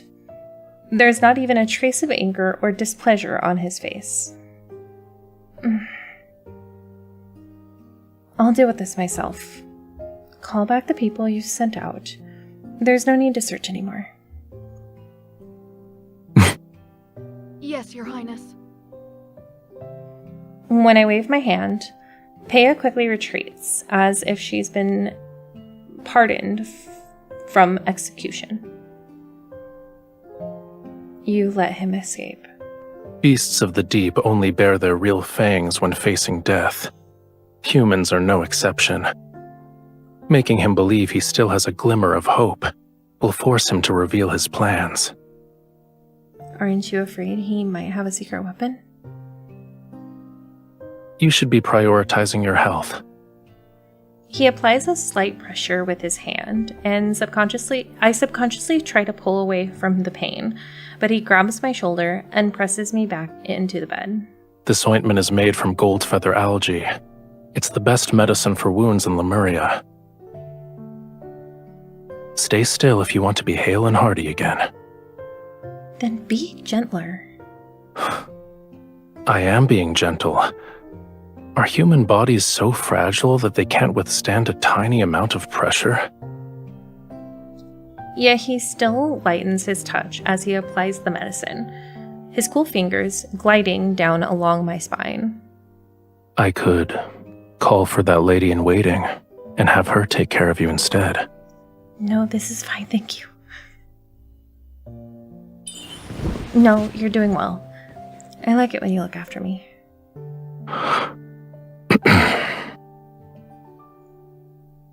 His face betrays nothing. However, in the dim lighting, I notice the tiny scales rising subtly on his neck. I see. He likes being praised. I quietly take note of this small discovery. That's cute, I like that instead of him blushing. That night, I develop a fever again. It often happens during these past few days. I know, it's so cute. Rafayel says this means my wound is healing, but feeling dizzy with a parched throat is still a miserable experience. Rafayel, could you lend me your tail to cool down again? No, we agreed that last night would be the last time. Through the translucent curtains, I can see him lazily soaking in the pool. His tail creates ripples across the water's surface. It's not like I'll do anything. I only want to lean against it for a little bit. Whose fever became so severe the last time that she thought she was eating fish. How cute. Guilty. I close my mouth. The heat inside my body is still making me miserable. Oh no, both of those are so good. Because I'm a self-inserter, I wouldn't use the Covenant because that's it's too commanding, so we're gonna go to pretends to be weak. Raphael, are you still there? I think my ears are ringing. I can't hear your voice anymore. Truly? That's not good.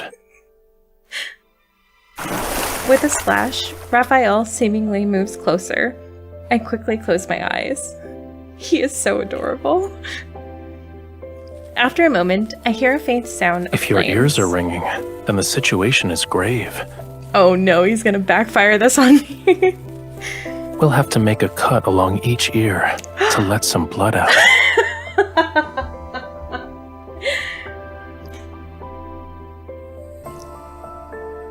I quickly sit up and grab the small knife that Raphael is holding over the candle's flame. You're done with your jest? It's not a good habit to give up halfway.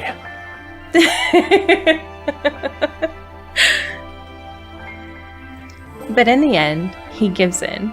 His tail is cool to the touch as I rest my head on it, and I meet his lowered gaze. How much longer do I have to wait for my wound to heal? You'll make a full recovery soon. The mirror beside me reflects a flash of red, and I see the floral pattern. It's slowly fading, but it has left behind jagged, frightening marks. The voices I heard have become different. At first, sounds I usually ignore suddenly become louder. Bubbles popping, fingers brushing against surfaces, heartbeats raising and falling. Then the sound of churning seawater becomes increasingly clear in my ears. Even though the temple is far away from the beach, I can still hear the movements of the tide. Why are you so concerned about this injury? It will make you more like a Lemurian. Your senses become heightened, so you'll be able to hear the call of the most distant oceans and see extraordinarily vibrant colors. He absent-mindedly runs his fingers through my hair. But you are a human. You'll become an outcast on land. Then you'll be unable to hear any sounds unless they're in the ocean. You won't see any colors unless they belong to the sea. Your legs will become too weak to walk on land, and you'll suffer. Seawater will flood your mouth and nose and rise in your throat. In the end, you'll drown on dry land.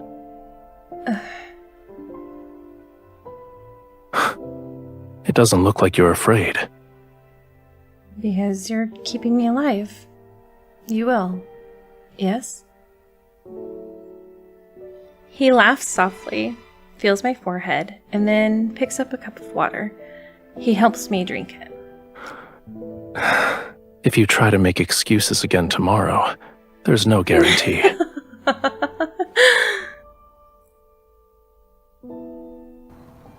Fine, I guess. As I slowly recover, Romirro's short summer arrives. The scent of flowers, which has been absent, permeates the wind.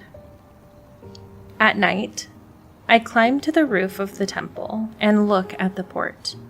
The people are setting up tall platforms for bonfires. Perhaps they're preparing for the sea god's gratis festival once again, centuries later, to express their reverence for the sea god. It was once Romirro's grandest festival, people would thank the sea god and pray for his blessing and protection. I already know that Rafayel has no interest in the frivolous festival.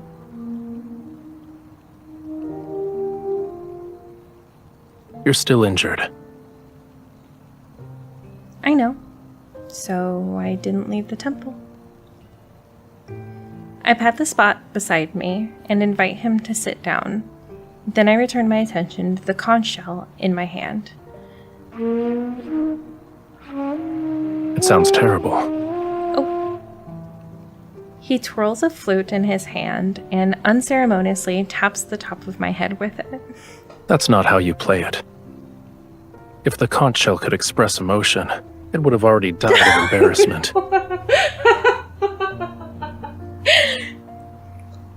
Savage. Ouch. Thanks, Rafayel. Oh, wait, I didn't do that. Then teach me how to play it properly. I like that song. It might be because whenever I hear you play it, all my pain disappears. Just as no one dares to approach the temple without a good reason, no one dares to go near the tower that once imprisoned me. I thought escaping from the tower would make me feel better, but I guess not. Your cage isn't in that tower. You can't leave the temple or the tower. You're afraid of losing the freedom to go where you please. Once your wound heals, nothing will be able to restrain you. The conch shell is taken from my hand as Rafayel brings it to his lips. He's testing it out. Listen carefully if you want to learn.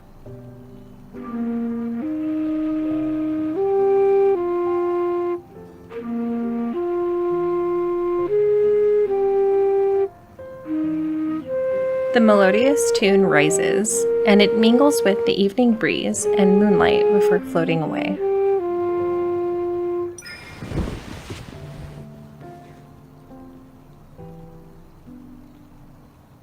I lean against Rafayel's shoulder and let the vibrations from his chest seep into my bones. As he plays, something in the depths of my heart trembles. This island, this entire region, shouldn't be unconquerable obstacles in your search for freedom, no matter how many identities Romirro's people bestow upon you. You aren't obligated to fulfill them. You need to be willing to accept those roles. One of those identities is the bride of the sea god. And what if I don't want to be her? Then don't be. But I feel a bit reluctant to just let go. I let out a long sigh and gaze at the lights that extend from around the temple to distant places. I used to love Romirro. I wanted to protect it forever and save it from the prophecy. Unfortunately, it abandoned you. I'm just a tool to the citizens. They believe I will save their lives. Do you want all these people to disappear? If I said I wanted that, would you carry out my wish?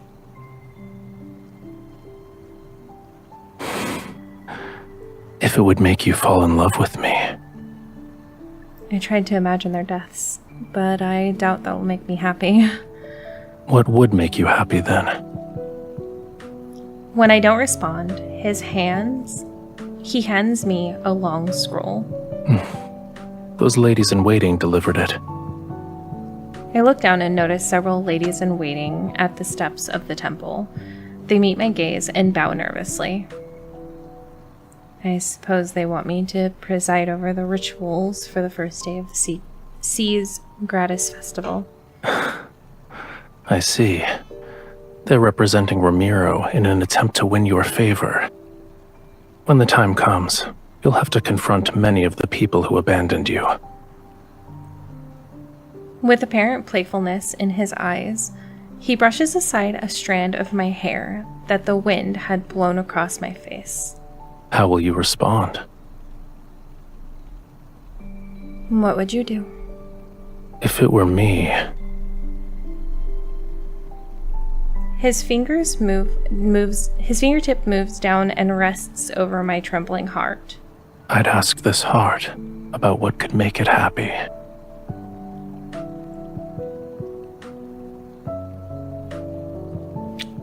Okay. You know, Raphael, I did say for the next 2 weeks that I would be Raphael girly.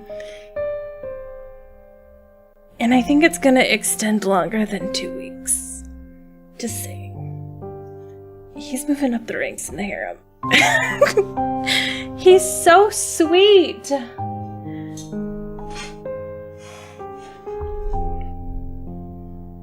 I cannot get over this man. He's just so precious. Number 6.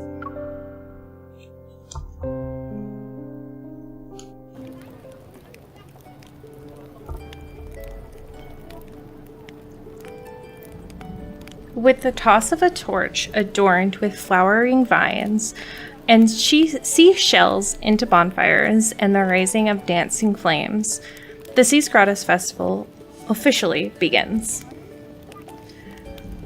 I descend from the elevated platform by the shore, give the Semineo staff to Veri for safekeeping, and then remove the heavy crown from my head.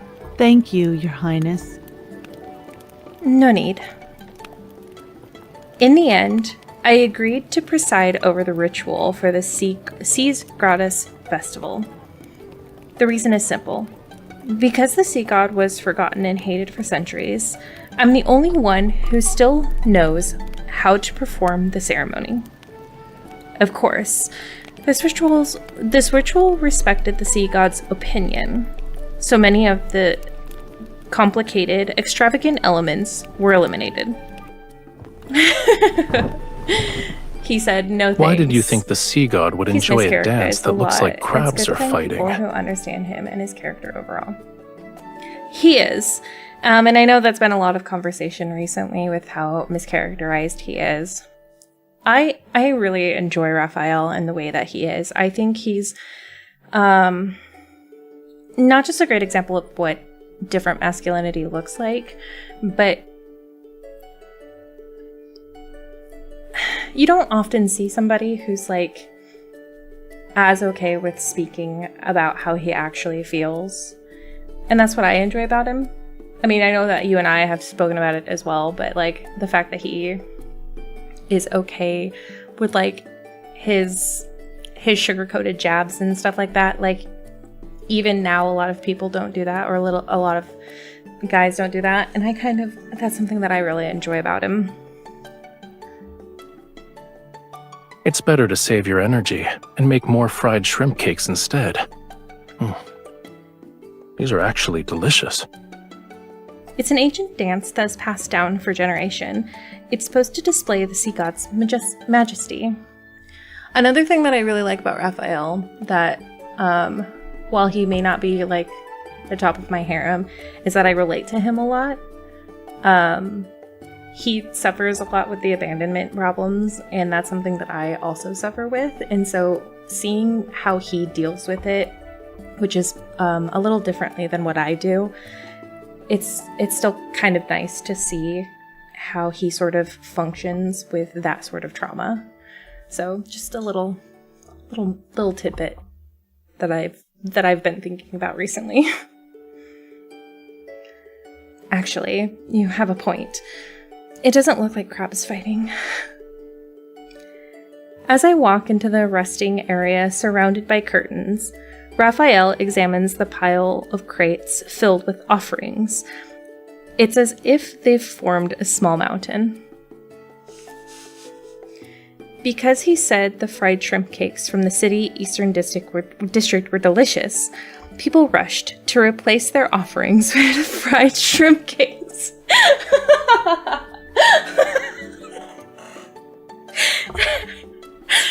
I get where the people are coming from, but if I was Raphael, I would be very uncomfortable by this.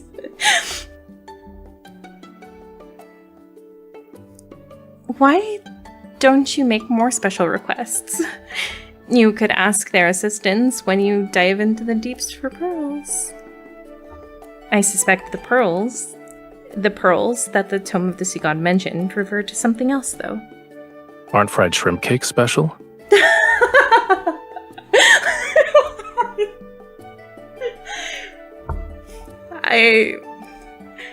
How is MC not falling in love with this man?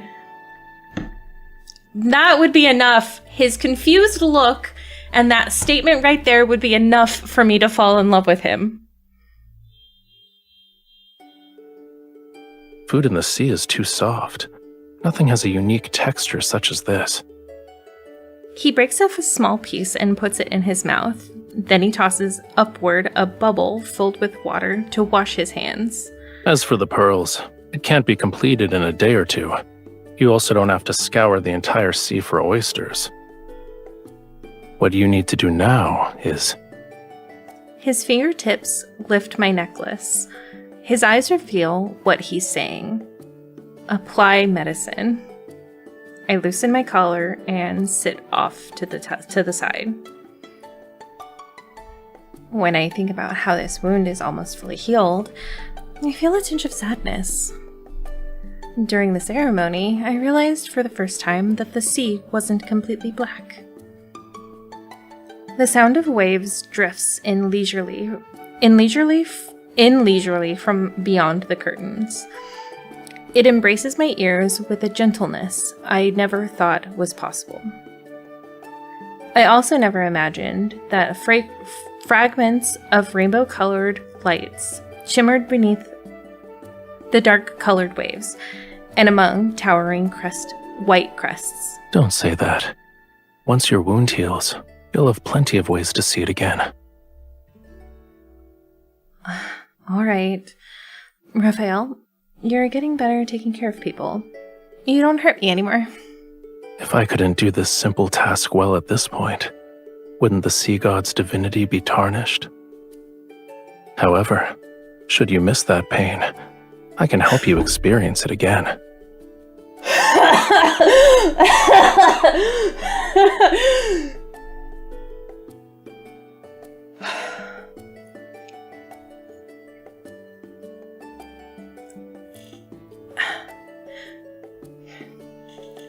My stomach did that thing when he said that. And now I feel like I need to go touch grass. He's so easy to love. His expressive speaking just tugs at your heart. It really does. It took me a little while to kind of get used to him, because when you first meet him, it's very easy to get lost in that like top layer, and he is very bratty. And for a while I was like, there can only be one brat in this relationship, and it's not him. But I've seen enough of him and experienced enough of Rafayel now to know that while he might be bratty, he could still very well tame me.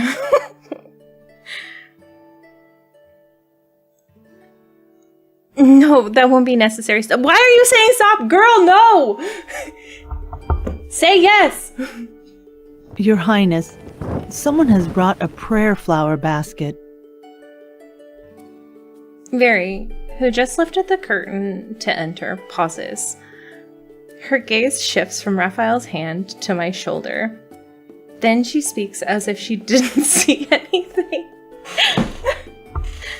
It's for you and the sea god. Of course. You can leave it here. Yes, Your Highness. After Very leaves, I pull my clothes back up and silently glare at Rafayel. I bet new rumors about us will be circulating around the city tomorrow. Such as? It's hard to say. Perhaps they'll mention the Sea God's Bride is in broad daylight doing... Oh wait, that's not right. The people shall speak of her doing this and that with the Sea God in the darkest hours of the night. What exactly is this and that? I don't understand. The prayer flower basket floats into Raphael's hands. He lifts the red, blue, and silver ribbon. Then he fiddles with the seashells inside the basket. What does this basket of seashells represent? It's one of the traditions of the Sea's Goddess Festival. Every household prepares flower baskets filled with seashells to exchange with one another. The more beautiful the seashells, the more beautiful the blessings they represent. It's how one can convey well wishes to people. But why would anyone want to exchange seashells with me? I took the thought away and pretend to be interested as I take the flower basket.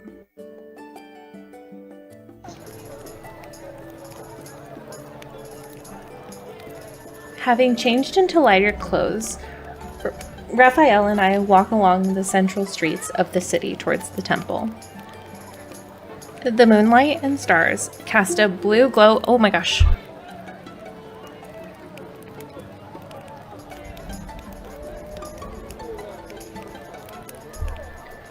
The moonlight and stars cast a blue glow across the night sky.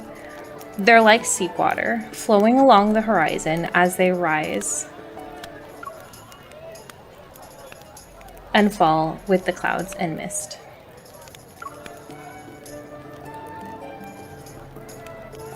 Try these crispy fish. They're delicious too, and crunchy. They're slightly bland. Is that so? Maybe the salty seawater has numbed your tongue. I told you multiple times already. I'm not always drinking seawater because I'm in the ocean. I drop a few coins, ignore the stall owner's somewhat bewildered gaze, and shove a bag of crispy fish into Raphael's hands. A decent number of people recognize us, but we tactily ignore their gawking. When did they put up a statue over there? I saw craftsmen hammering away at it not too long ago. At the end of the path stands an exquisitely detailed, majestic statue of the sea god. He wields a trident as he stands above the whitecaps. 1, 2, 3, 4. Your abdomen is well defined. They're putting a lot of effort into flattering you, and perchance a little too much. What do you mean? It's a faithful depiction. It's far more accurate compared to the previous sea god statue. The older ones were extremely imposing and masculine. Hey, okay.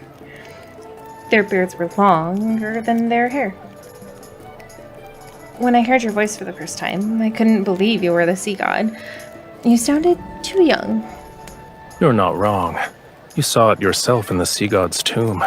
Those sea gods had flowing beards longer than their hair. I take a moment to recall the statues I saw there.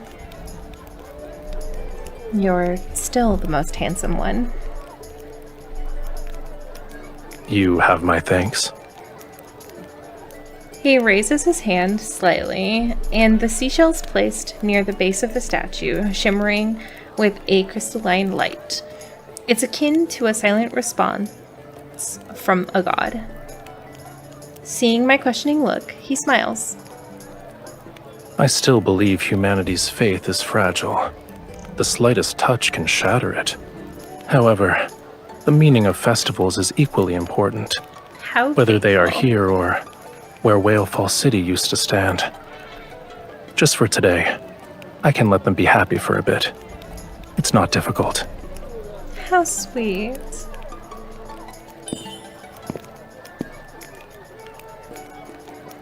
I hold his fingertips.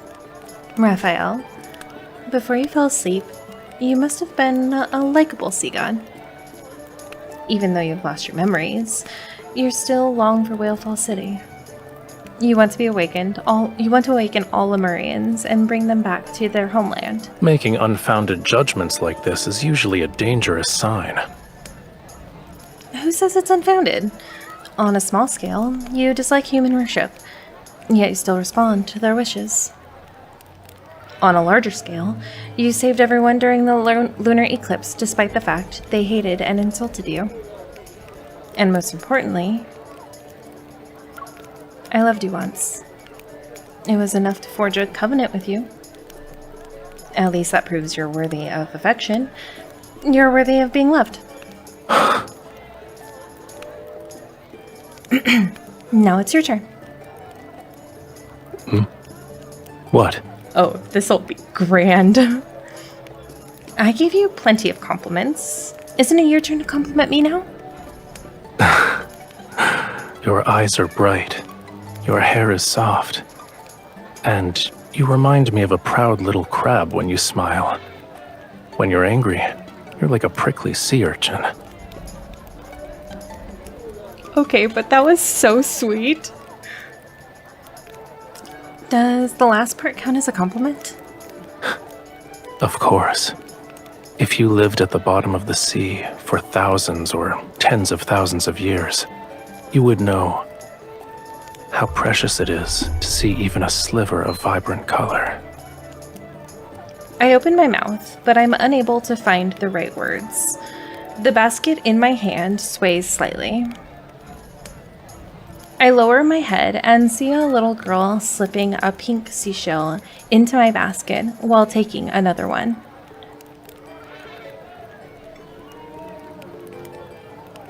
After we make eye contact, she immediately scurries back to her mother, who's the stall owner selling crispy fish.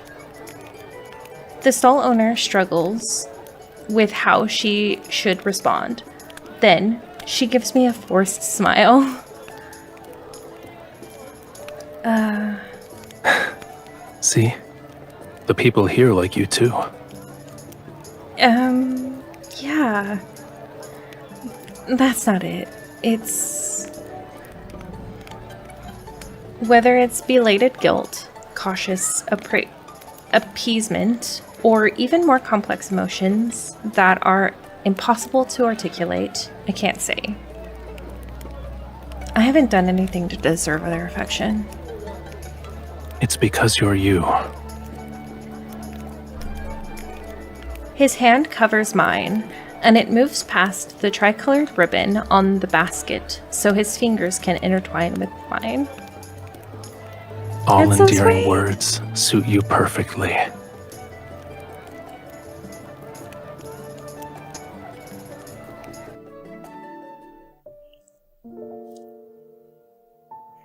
Bro has me kicking my feet. By the time we return to the temple, there are a few more colorful seashells in my basket. It's not a lot, however. I hang it by the windowsill, and I see Rafayel is about to approach the pool. I quickly run over to stop him. Wait, there's still something we need to do. I take out the floral liqueur I had Very prepare and pour it into a silver chalice.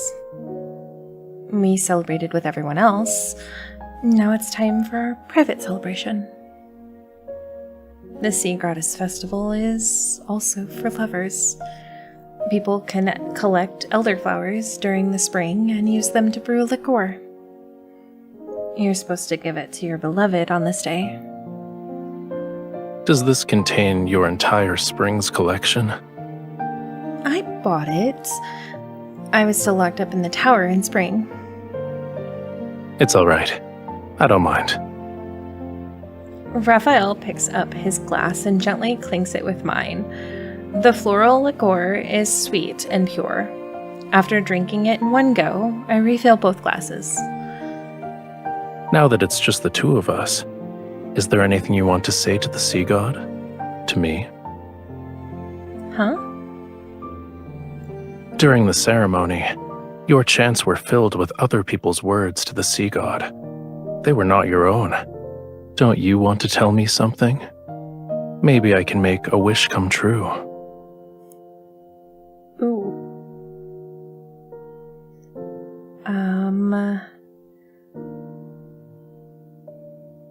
Oh no, that last one is so sad. I'm picking the first one.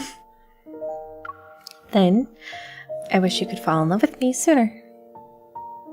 That doesn't count. Why? Is it very difficult for you? It's too easy. Think of a more ambitious wish. As our glasses clink and the floral liqueur slowly disappears, Rafayel suddenly holds out his hand to me. You told me that during the Seas Gratis Festival, humans exchange seashells to give blessings to each other. I've already given you a seashell. Shouldn't you give me something in return?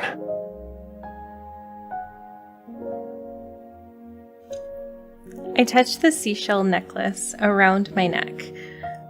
I rack my brain for what feels like ages, yet I can't think of anything that would be of equal value. I slip a pearl ring off my finger. I've worn this since I was a child. It's not the pearl of the Tome of the Sea God told you to find, but...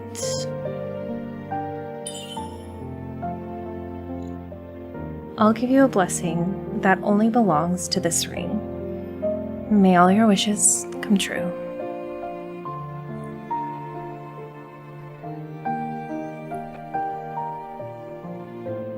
Random thought.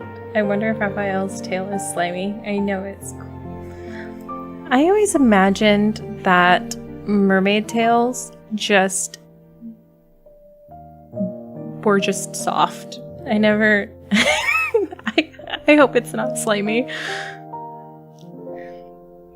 When the time comes, remember to take me to Whalefall City. I heard that rings are often gifts that symbolize romantic devotion in the world of humans. Does this mean you've fallen in love with me?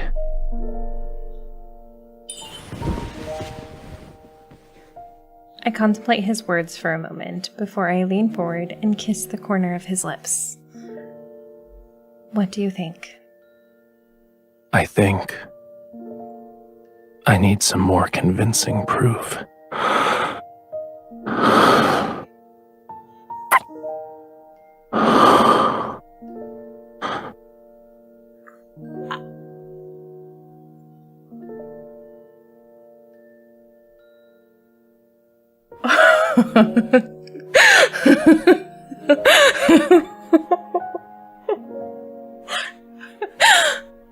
That was very smooth.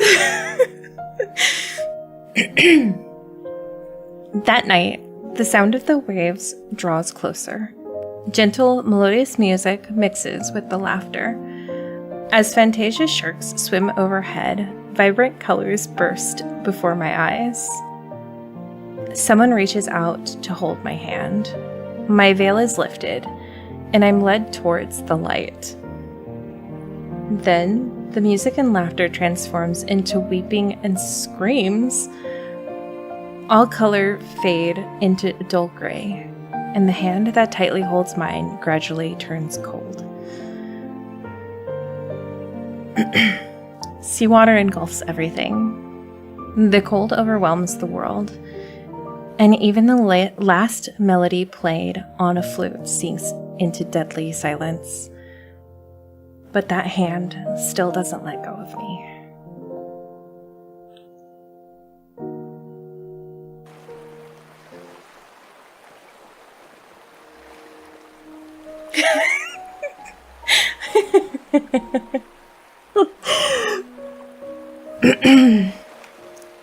Okay, but why was that so romantic? When the sun rises, come to the beach. I'll take you somewhere special. On the last day of the Sea Goddess Festival, I wake up and find a note Rafayel left beside my pillow. Rosy daylight spreads across the horizon and paints the sky in distinct, warm colors, yet the wind carries an unusual chill. There's a smell. It's repulsive. Fishy stench. I swiftly draw my silver sword and block an attack that was aimed at my heart. Yet something akin to sharp claws pierce my shoulder. It's like a coiled tentacle that's covered in thistle-like barbs. They dig deeper into my skin while I struggle. It's been a long time, bride of the sea god. You... Ugh. So that's where you went, Hawkern. Still maintaining his sanctimonious facade, he emerges from the darkness. Behind him, several grotesque, elongated shadows and extend outward. You were waiting for me. Your trap is too obvious. The toxin from the barb seeps into my blood. My body becomes numb, but I doubt I'll die from it. Too bad. That sea god deceived you with a few empty words. You're still under his spell. Do you actually believe he'll save you?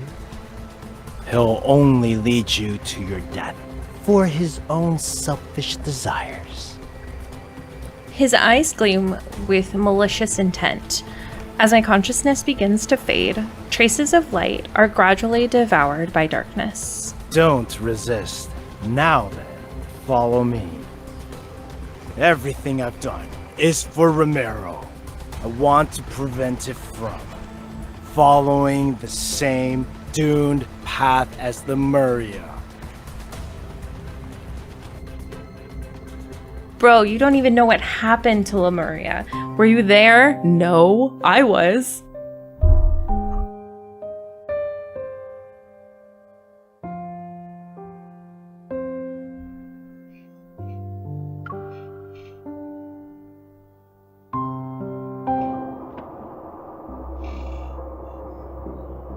The pain in my shoulder wakes me.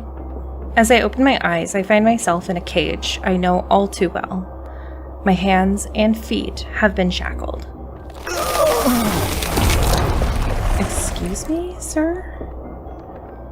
Sensing a putrid, fishy smell, I see a massive, grotesque shadow on the wall. It's accompanied by the sound of something viscous being torn and peeled apart. I suddenly recall the spell he cast on me, the one he used to control me. Indeed, it's an ancient curse, but it's far too weak to control my bride. These magics can't be wielded by humans. Tell me where you found it. You're no longer human. So what? To save Lemuria, this pain is nothing. The shadow on the wall suddenly contracts. A moment passes, and it slowly returns to the humanoid figure. With so many sea monsters parasiting your body, aren't you afraid they'll eventually devour you? You'll turn into a real monster. The human body is too fragile. It's incapable of helping me in my quest to revive Lemuria. I need a body powerful enough to let me live for thousands of years. But that sea god, he destroyed the body I had painstakingly crafted when he put me in that water prison. He forced me to devour more, and I turn into what you see now. Noticing the countless festering cracks, and deformed joints on his hands, I feel nothing but shock and pity. Recalling his talk of Lemuria and the implications of his recent words, a theory forms in my mind. Are you Lemurian? But you were born and raised in Romirro. Lemuria was destroyed tens of thousands of years ago. Lemuria was never destroyed! Oh, okay, I'm sorry. He yanks the chains, and I'm forced to look into his eyes that are filled with ominous darkness. It's sleeping. It's waiting for me. Once I kill that foolish, selfish sea god, I will become Lemuria's new sovereign. I shall resurrect Lemuria, the only civilization that's glorious enough to rule this world! He seems to have lost his mind with his obvious delusions and hatred for Rafayel. However, His words aren't complete nonsense. Ooh. I'm gonna provoke him, because I'm like that. You're making up baseless claims. How are you so sure that killing Rafayel will resurrect Lumeria? Perhaps everything you're doing is wrong. Maybe you're the one who will truly... Everything Hello? Destroy Lumeria. I do is for Lemuria, for the homeland of all Lemurians. I am not misguided. That sounds like someone misguided would say. The wound on my shoulder is torn open again. I endure the pain and continue speaking.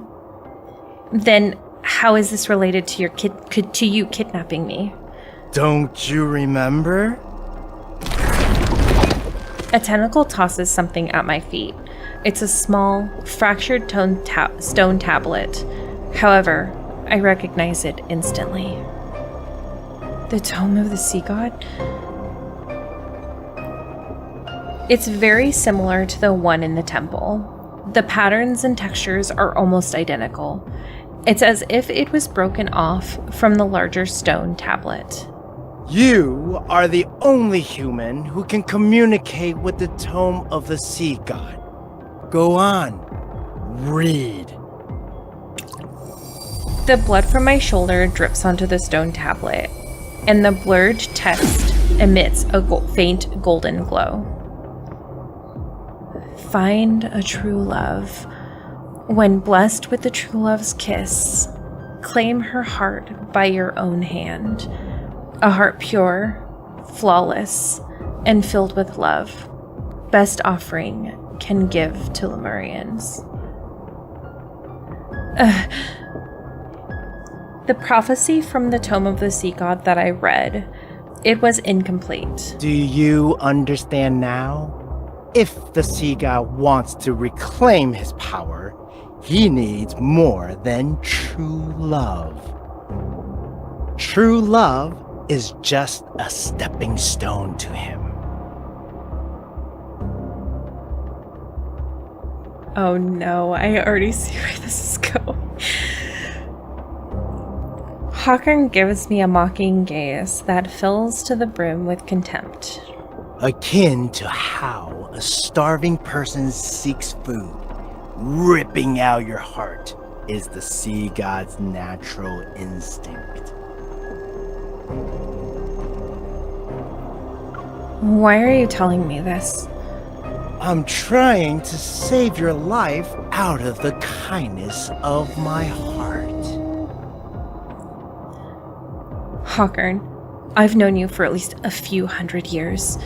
You can't lie to me. Or do you honestly think I would harm Rafayel if I knew he was going to kill me? You wouldn't? You believe that pitiful illusion you call love is enough to make the Sea God give up on your heart?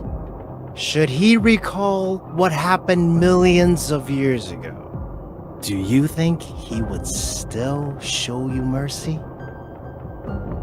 Is he referring to what happened before Rafayel fell asleep? Hawkern pulls out a bottle covered in verdigris and unscrews the stopper. An eerie vapor drifts out.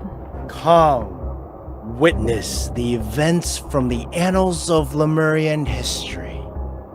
See how you and that Sea God destroyed Lemuria. I hold my breath, but the eerie vapor seeps into my skin in an instant, invading every fiber of my being. Within moments, dormant memories awaken like magma breaking through frozen earth. It burns every blood vessel and nerve in me. It hurts. Searing pain tears through my body. My mind is plunged into chaos. Yet something gradually comes into focus. Are you willing to be my follower?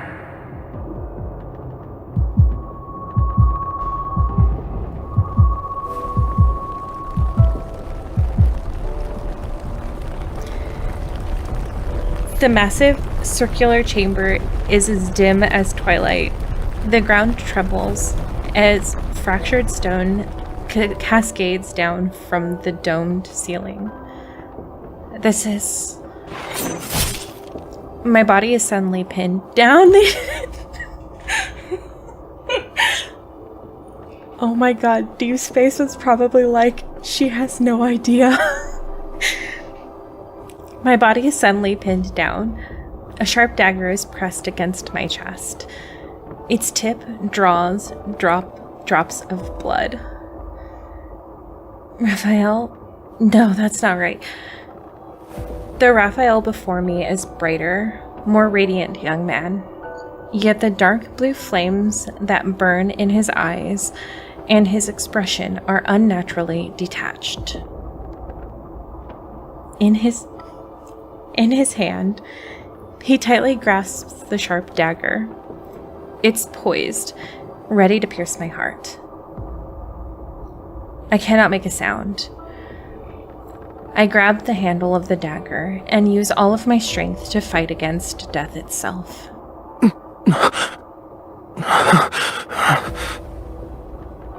The trembling tip of the dagger. Run. But the detached hostility returns to his eyes as blue and gold light radiates from his body. As my follower, you must offer your heart to me. A Lemurian bond holds great power, but it's also a chain. The sea god should have no weaknesses or constraints.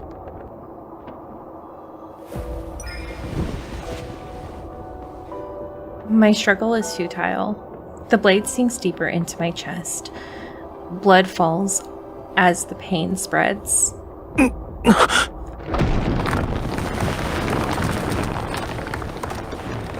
There's a loud crash, and the restraints on my body loosen. Rafayel leans against a wall that's far away from me. Pain has contorted his face. Inside the stone niche burns a gentle yet feeble flame. It's so weak that a breeze could extinguish it. Stay away from me.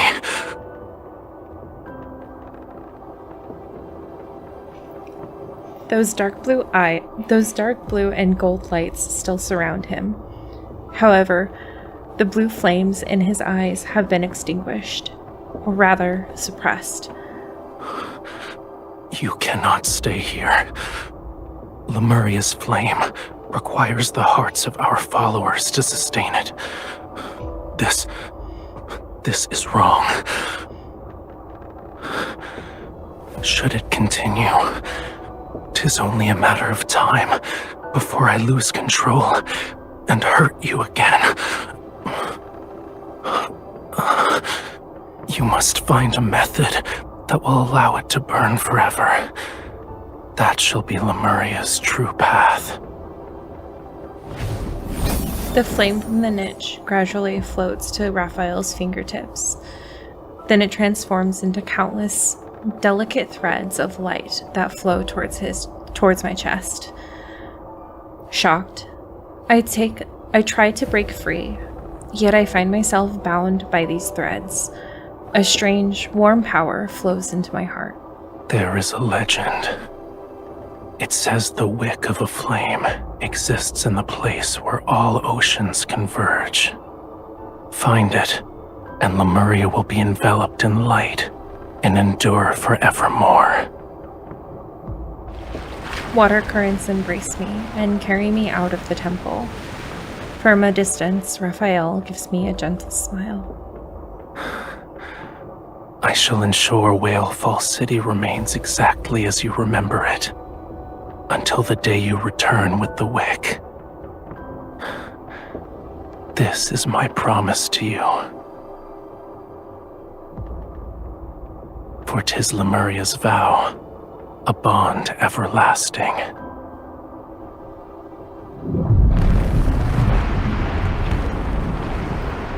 Despair and blood pervade the seawater as thunderous ruinations buries all cries and screams. I desperately try to push away the darkness before my eyes, but it feels like my body is trapped in quicksand. The more I struggle, the more I suffocate. That human deceived you. She deceived all of Lemuria. A human stole our flame! Lemuria will perish! Why did the sea god deceive us? Why didn't he protect Lemuria? The sea god has changed before we even realized it. The seawater drowns their despairs, and yet I can't defend Rafayel. It isn't Rafayel's fault. It's because I didn't fulfill my promise to Rafayel. There was no wake that existed in the place where all oceans converged, or at the end of the sea. Lemuria could never exist forever. Lemuria was a civilization that should have never existed. Destruction was its predetermined fate. The last god of the sea perishes, along with Lemuria. They dissolve into the ocean. It's not a slumber, it's oblivion. He will disappear from this world. I will never be able to find him, see him, hear the songs he plays for me on his flute, or see his smile. My heart silently cries out, and it awakens the unwavering determination of my former self. I won't let Rafayel die.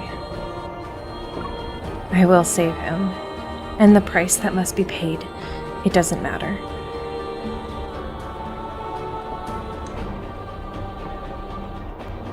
In the violent, tumbling deep sea, the Summoneo staff I wield ignites. The cold flames illuminate the gaze that's a breath away from mine. Shock, sorrow, anger. I can't exactly make out the emotions in his eyes.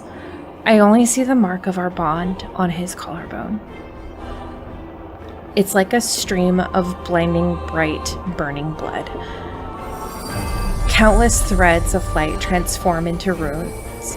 I raise the staff and let the phantom pierce his body. I hear my own heart as I speak. Every single word is placed as a merciless command.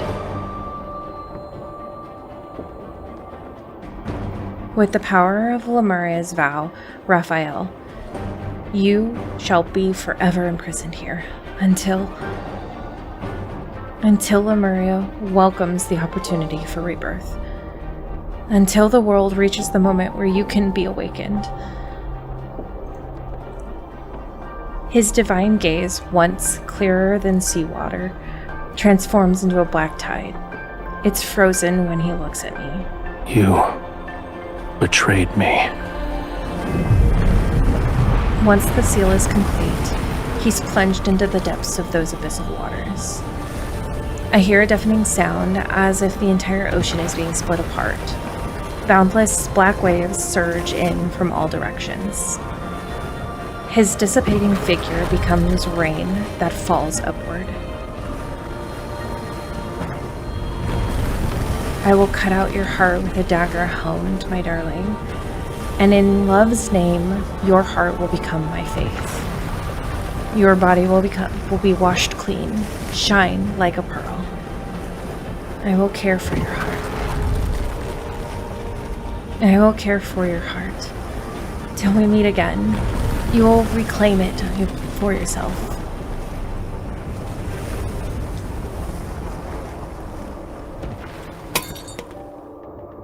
The last wisp of smoke dissipates, and the bottle clatters to the ground. The tide of memories recede as my consciousness returns to the cold, gloomy tower. Do you remember now? You stole the flame and sealed away the sea god, and he trusted you so easily. You are the ones responsible for Lemuria's destruction. My mind is still reeling from the impact of those memories as I lift my head. My gaze focuses on the former castellan. Then it shifts to a silent figure standing in the shadows behind him. Rafayel. I don't know when he arrived. However, his cold gaze has told me everything. He saw my memories as well. Hawkern continues his endless monologue, but I can only hear chaotic noise. I stare blankly at the figure before me. Our gazes lock, and we freeze under the moonlight. My thoughts also seem to be frozen in place. We'll deal with him first. A faint whisper that only I can hear reaches my ears. I give a slight nod in response. He will kill you, cut out your heart, and leave your body out to rot. You will not receive a proper burial. If you want to live, your only option is to kill him before he can act. Your bond with him is your sharpest blade. You can order him to take his own life. As you can see, anything is possible. Yes, I remember. I was the one who sealed Rafayel. I try to speak as calmly as possible. But I'm also responsible for Lemuria's downfall. Why is Rafayel your only target for revenge? Don't you hate me too? Of course I do. However, I'm willing to let bygones be bygones if you kill the sea god.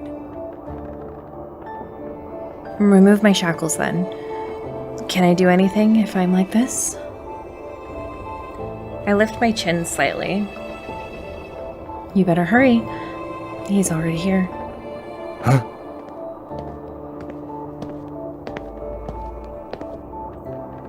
A tall, slender figure appears under the moonlight. Rafayel raises his hand and summons the Tidebreaker Trident. How convenient. You've delivered yourself to me. The chains that bind me snap. I rub my sore wrists before materializing a silver sword. I take 2 steps forward. In the suffocating silence, Rafayel is the first to speak. It was you. You let Hawkern escape on purpose. He was used as bait so you could find out who sealed you away. And that person was me. Correct. The greatest weakness of Lemurians is that bond. And a sea god cannot have weaknesses. He must kill the person who forged the covenant with him. That way, there will be no one left in the world who could restrain or threaten him. And only then shall he become an invincible god. Regardless of whether it's for Lemuria or for myself, I must kill you. He speaks those cold words. Although I know it's just an act, I can't help but think. Perhaps these words also contain his true feelings. We don't need to say anything else to each other. I raise my silver sword as lightning flashes at the tip of the trident. Blue, fiery power surges around Rafayel's body. Farewell, bride of the sea god. When the tip of my sword clashes with the Tidebreaker Trident, our weapons are diverted to the side.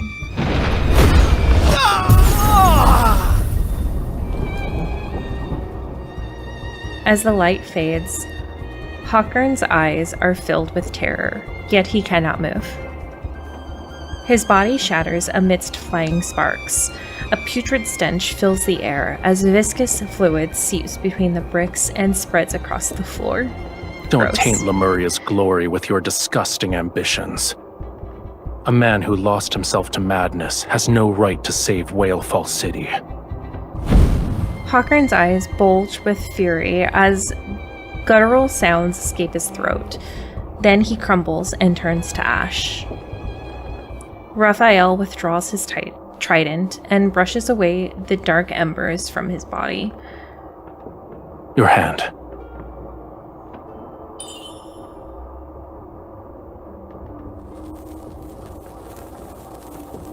A small flame dances from his fingertips and travels up my forearm. The fluid and bloody marks left by the shackles disappear. You are afraid of me. What's wrong? Did you think I would actually kill you? I'm not afraid of you, I'm the one who sealed you away. I am also the key that will allow you to reclaim your power. You have every right to kill me. If I asked you to, would you willingly offer me your heart? I want you to answer honestly. This heart has always belonged to you, and I promised it to you before. So yes, I'm willing to return it to you.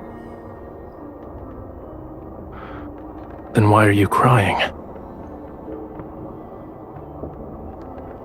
I blink and realize tears are threatening to fall from my eyes. Being willing doesn't mean I'm not afraid of death. And I owe you an apology. I understand it can't be erased. A fraction of your suffering. His fingertip is cold as he presses it against the spot where my beating heart is. Our noses almost touch. We're so close that our breath could close the distance between our lips. What I want is a heart with pure and utter devotion. Its love for me should come from the very depths of one's soul. Do you think it is that? I don't have an answer for you. Even if it was, this heart now bears an invisible fissure that can never be fully mended. The answer is clear. Your heart is of no use to me. For now, at least. Go back. Your injuries haven't fully healed yet. You should get some rest. All right.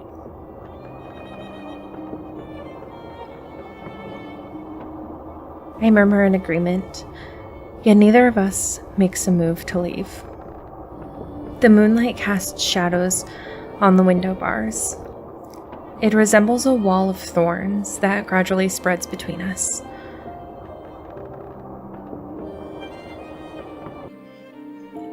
Oh no, I'm already getting teary-eyed. This is not good.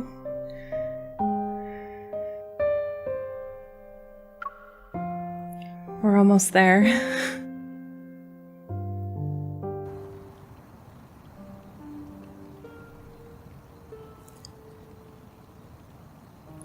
The path from the tower to the temple isn't long. However, it feels as if we've been walking for an eternity. After that day, we continue as if nothing had changed, yet everything is different. We no longer watch the faint lights on the horizon in the morning, nor do we light all the candles in the temple on cold nights. I'll take that as a compliment. The images from that vision are like an inescapable thorn. It has pierced me and Rafayel. Dusk falls when Rafayel tells me he will temporarily leave Romirro to search for the Pearl of the Deep. It's mentioned in the Tome of the Sea Gods. We part ways on the beach. He dives into the sea, his tail catching the sunlight as all of its beauty iridescence. The waves and ripples will never settle. Likewise, I'll never see him again. On the last night of summer, an unprecedented storm falls upon Romirro without any warning.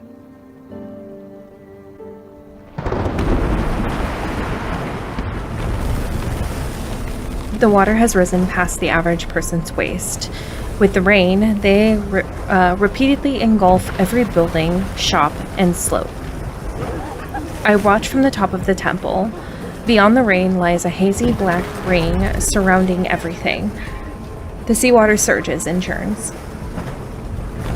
I only gave out the order to reinforce the embankments and clear the waterways. Unfortunately, when faced with this kind of storm, it's futile. Another building collapses. The rising waters carry the rubble and people's screams in all directions. Someone bobs up and down in the current. The black water carries them towards me. Help! Help me! Someone! I recognize her. She's one of the ladies in waiting who served me in the temple. Help! Countless images flash through my mind. They overlap and intertwine. The faces of people below the temple, or below the tower, those looks of disgust and apathy when I was forced to perform the Wavier ritual. The smiles of people who sent me invitations and exchanged seashells with me during the Sea Goddess Festival.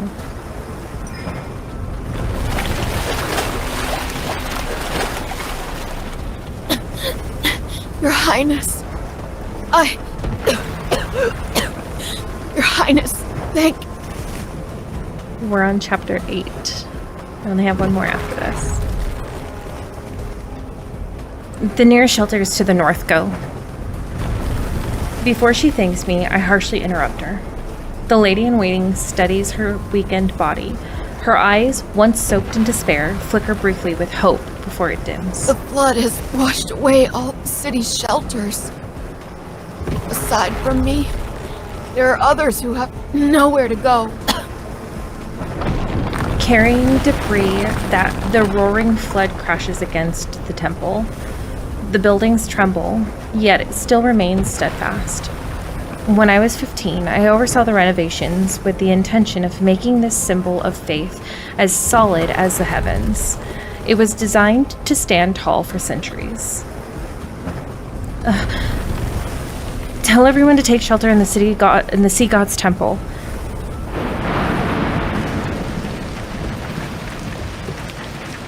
Your Highness, we did a search and brought the people we found to the temple. People who escaped the storm and put into small groups in the main hall. They anxiously watch as I stand next to the statue of the sea god. I look outside. The rainfall wraps around Romirro like a sheet of rough gauze. It covers everything in a deathly white as far as the eye can see. Turning back, I instruct Fairy to distribute all the food supplies in the temple.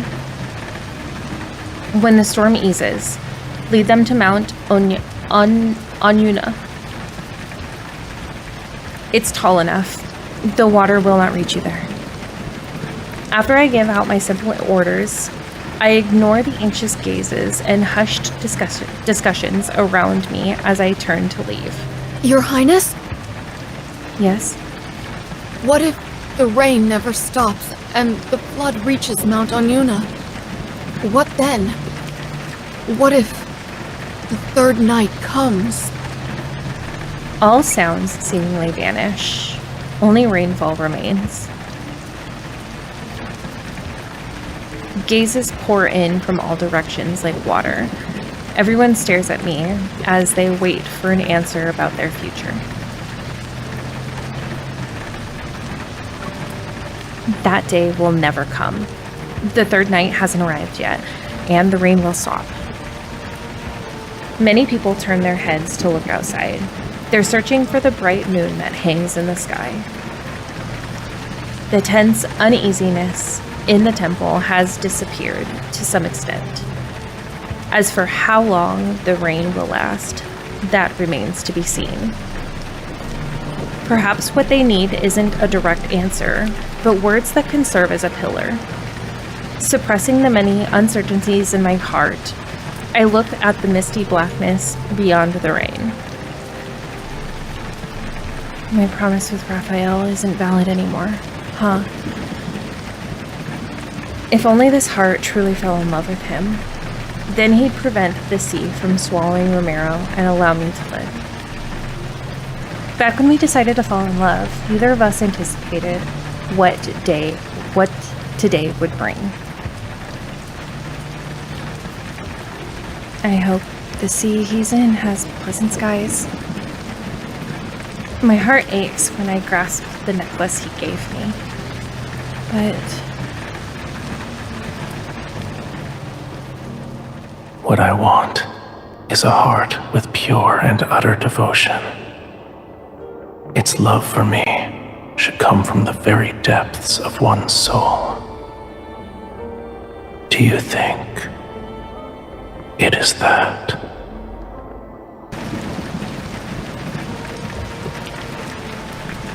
I still can't give a definitive answer to the question Rafayel asked me that night. However,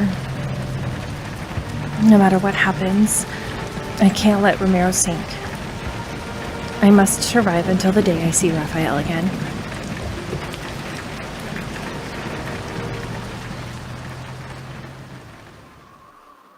Several days later, the torrential rain finally stops, while everyone sleeps. The howling winds subside to some extent. Wading through the accumulated muddy water, the lady-in-waiting carries out my order. They evacuate everyone from the city. I press my faintly aching temples. I'm unable to dismiss the ominous premonitions lingering in my heart for some reason. Mom, look! The moon is being eaten!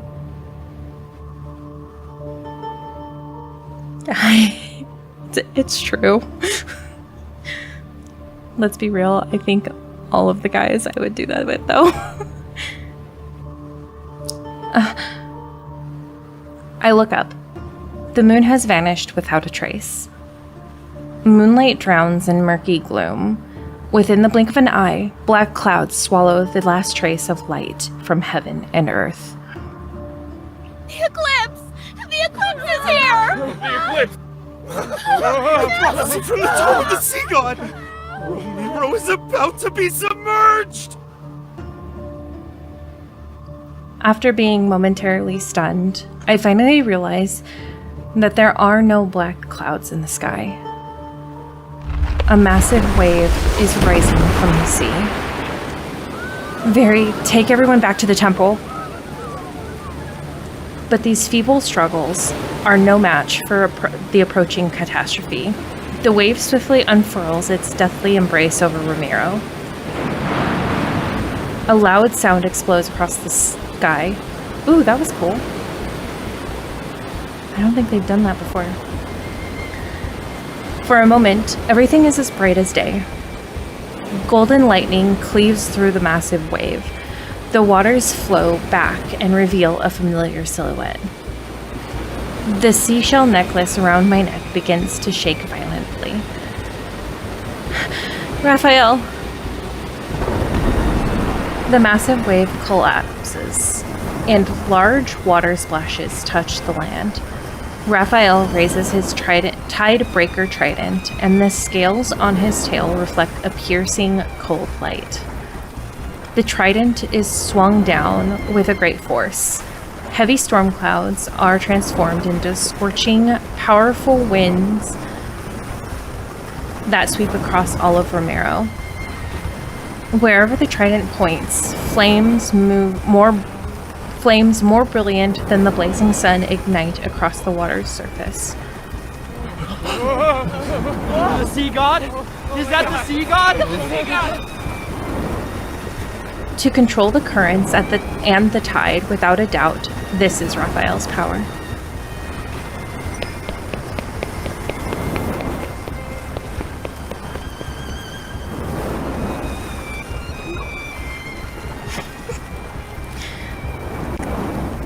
Like mountains, the towering waves are stacked on top of one another.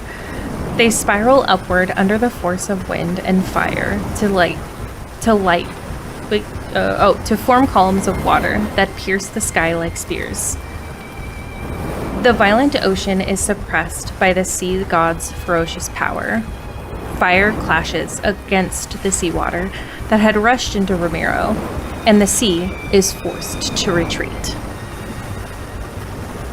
I run toward Rafayel by stepping on the scattered floating debris that once made up the seawall. Only one thought races in my mind. Faster. I need to go faster. Ahead of me, Rafayel stands amidst unquenchable flames. His long hair is disheveled by the wind. Rafayel!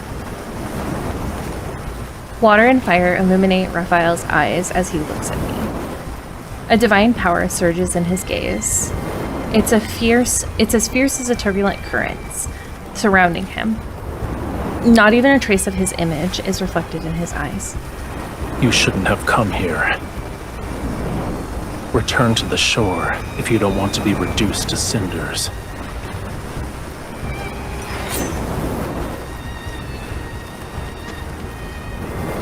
I swing my sword to create a gust.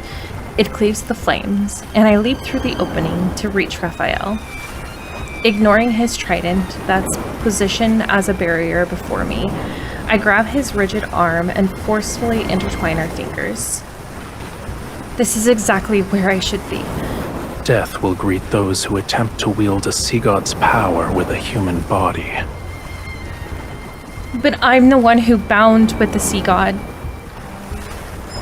Yes, let's resonate. I won't die that easy.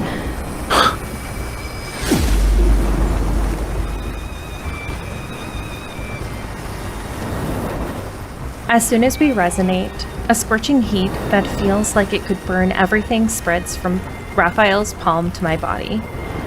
Divine power surges. At the same time, something else flows into my heart.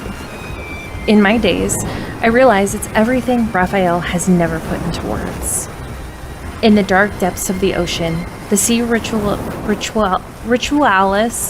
hymn drifts down ethereally from the surface.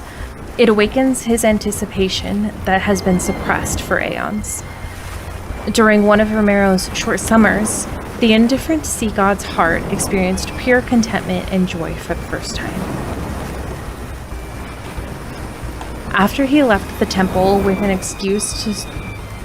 excuse to search for pearls, the waves undulated like his fluctuating thoughts. All that time we spent together, my feelings for him were never unrequited. Rafayel supports my waist as he hugs me from behind. His embrace is scorching hot. Feel it. Now wield it as if it were your own. Divine power collides within my nerves. My blood boils as my eyes become the same color as Raphael's. Power representing heaven and earth advance from between our fingers. The last wave that threatens Romirro is intercepted by fierce flames. Suddenly, the waves freeze, just as they're about to surge forward with a howl. A beam of sunlight breaks through the thick clouds and shines upon me and Rafayel. Immediately, the waves fall as if weightless. They shed their ferocity and gently push towards the shore. My heart beats like a drum, but it's quickly drowned out by the jubilant, distant cheers of relief from those who narrowly escaped disaster. The tide has receded. Aren't you going to let go of my hand?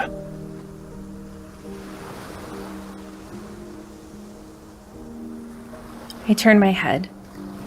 The burning divine power in Raphael's eyes slowly fades, and they return to what I'm familiar with.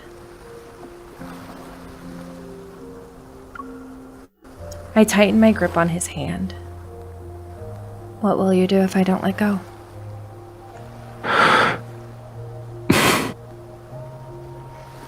A long time passes. Then he smiles faintly. Keep holding it. Neither of us will let go first.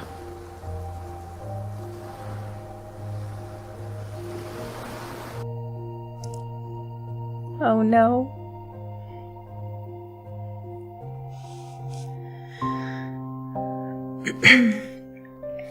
Alright, are we all prepared for this last one? Because we know what's coming. I'm not ready, but we're gonna read it.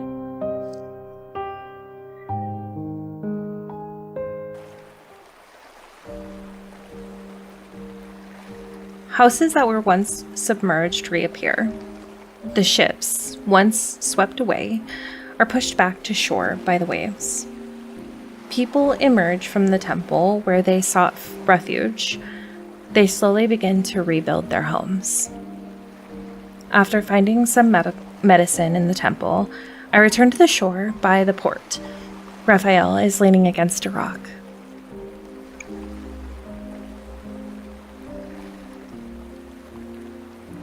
Oh, look at that sleeping face. The forbidden cutscene. His eyes are closed, and the dim daylight covers his body. His complexion looks paler than it actually is. He's asleep. Wake up, sleepyhead. I dip my fingers into the ointment made from gold feather algae. Then I gently apply it to the wounds on his arm. Although he appears all right at first glance, I soon notice several barely perceptible wounds on his body. Be gentle. It hurts.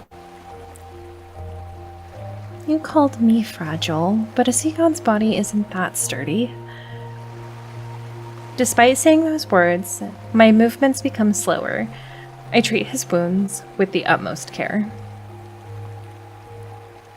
Weren't you searching for pearls in the deep? Why did you return?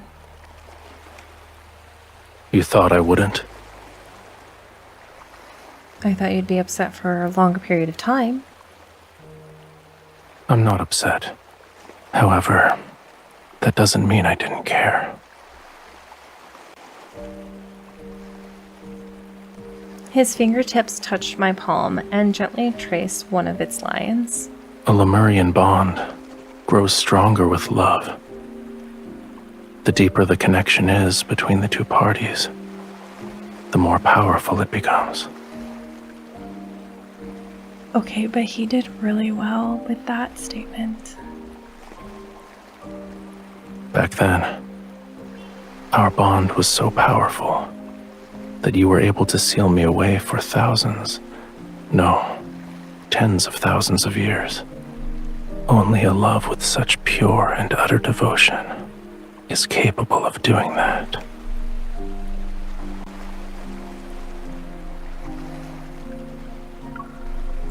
It sounds like you haven't made peace with it. Of course not. He suddenly lowers his head and bites my knuckle. However, I don't dare pull my hand away. I would favor it. It wasn't a day, a month, or a year. What I endured is longer than what a human can possibly comprehend. Millions upon millions of years.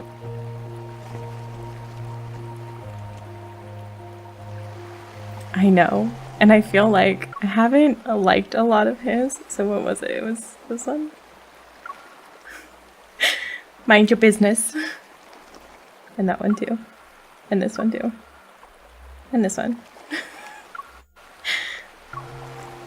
How could I possibly let you off so easily? Of course. You need to avenge yourself by never leaving me again.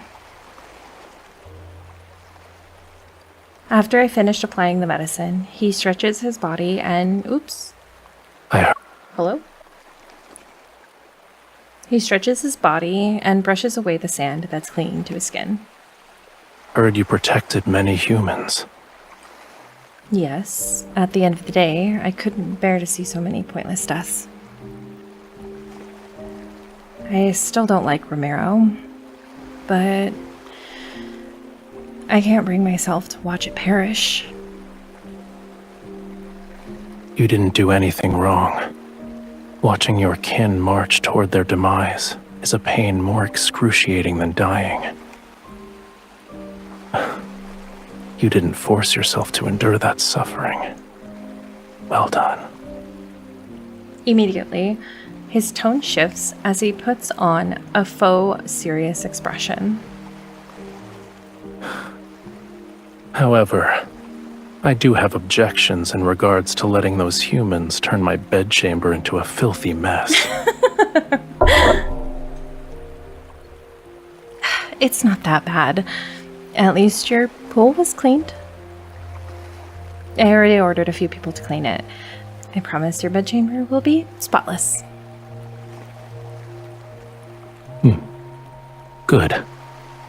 He pushes himself up, but he pauses as he's about to stand. What is it? It's nothing. That was not... Surging waves wash over the reef. As the water recedes, his tail transforms into a pair of legs. Let's return to the temple. I need to see its condition to feel at ease. I nod a second later. Then I notice a small crack in the necklace's seashell.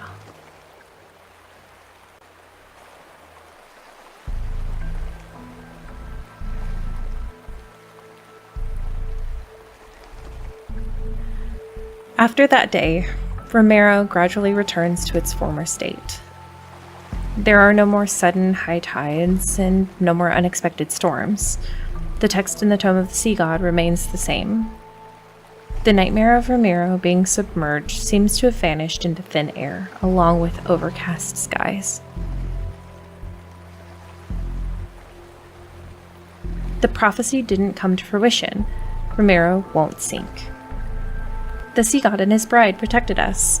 We must express our gratitude and worship them forever. The people are immersed in the joy of surviving a catastrophe.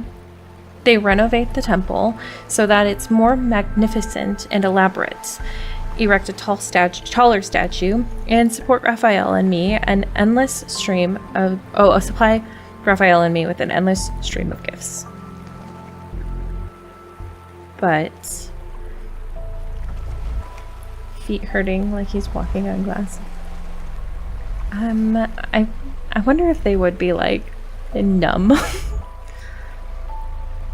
Has the dust truly settled? Your Highness. I've never seen anything like this.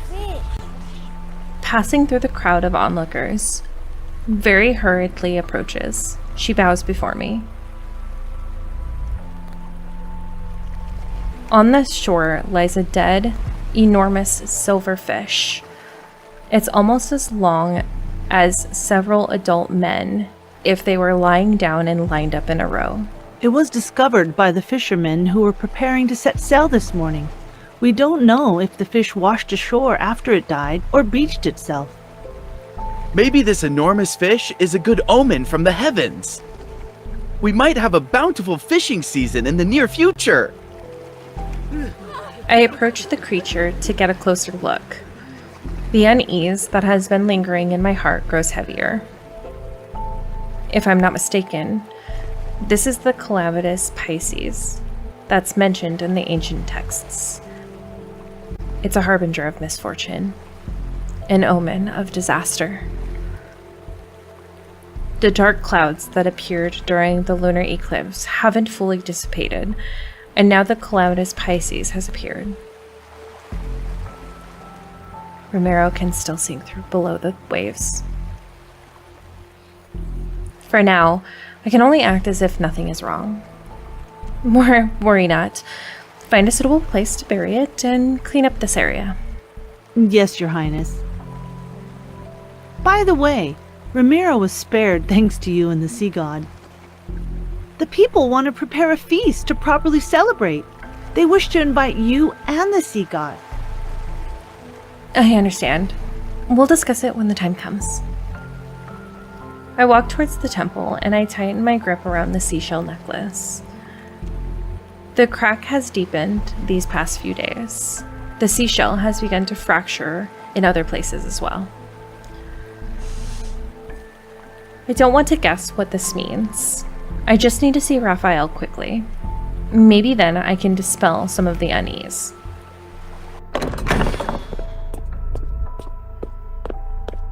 Rafayel, I need to ask you, Rafayel?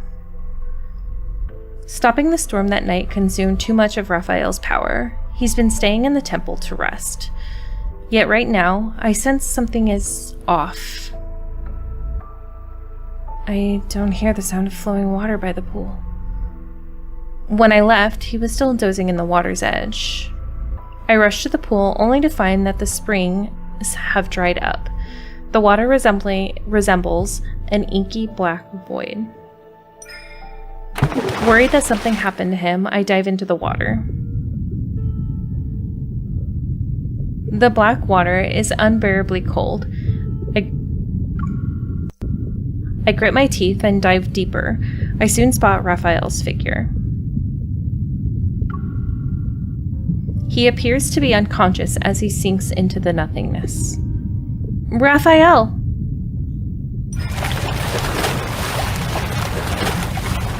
Mustering all the strength I can, I grab him. However, I'm not strong enough to pull him up.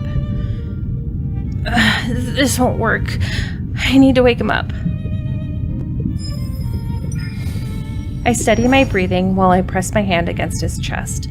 I try to resonate so I can awaken some of his power. Yet time passes. There's still no response.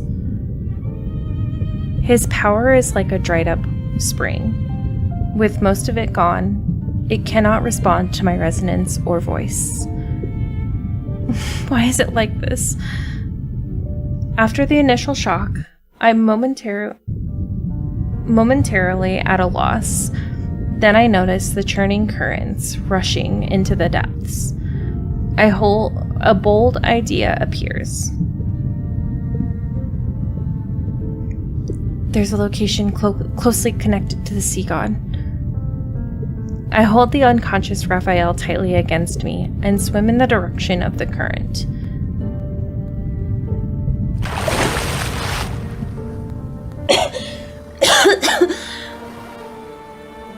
Fortunately, my guess was correct. The pool's current is connected to the sea itself, which allowed me to successfully get Rafayel out of the temple. I prop Rafayel against the reef. Recalling how he summoned the Fantasia shark, I make the same gesture he did and bring my hands up. After many clumsy attempts, I finally succeed. A skeletal Fantasia shark appears in the distance, at the far end of the sea. It swims to my side and uses its rigid, bony snout to give a friendly nudge to my hand. Can you take Rafayel and me to the sea god's tomb again? It doesn't seem to understand what I'm saying, so I repeat myself several times. Finally, it extends its fishbone and gestures for Rafayel and me to climb on its back. Thank you. After I steady Rafayel on its back, the Fantasia shark turns around and transports us to the ocean's depths.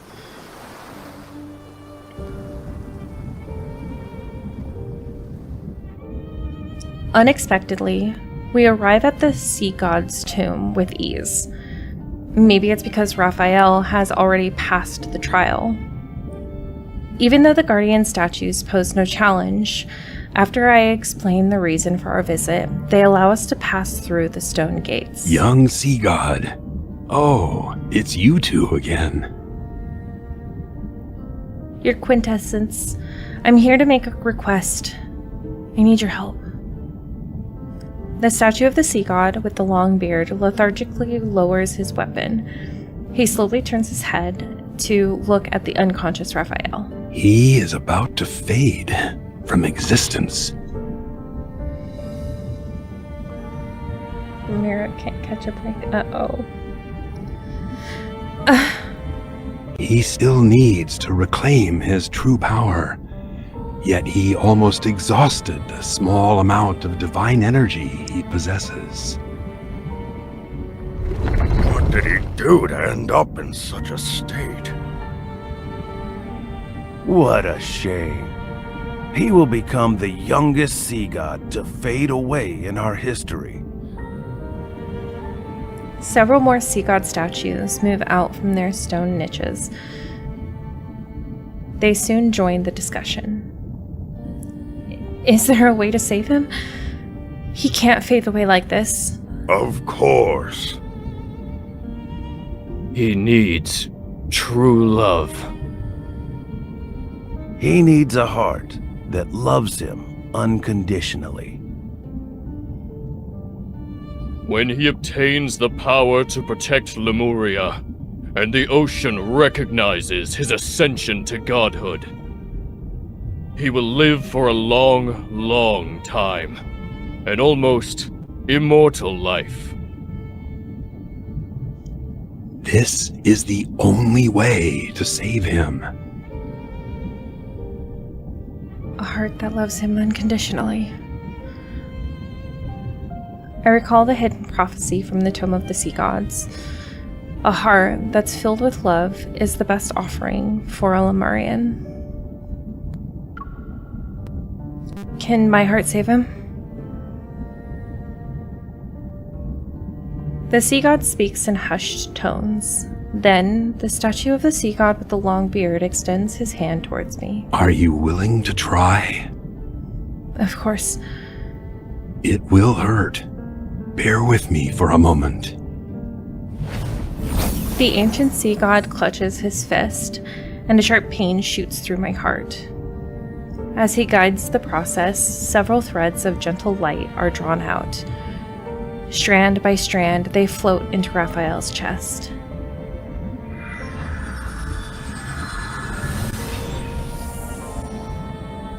Enduring the lingering pain, I place my hand over him and try to resonate again. There's a response. Your pure heart and the devotion from your love is enough. However, you will dissipate into sea foam once you give up this heart.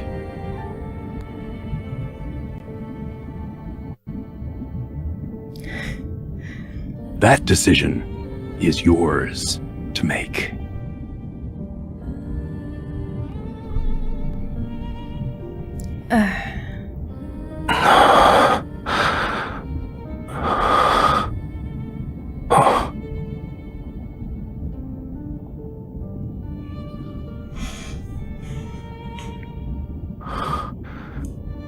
The sea god's tomb.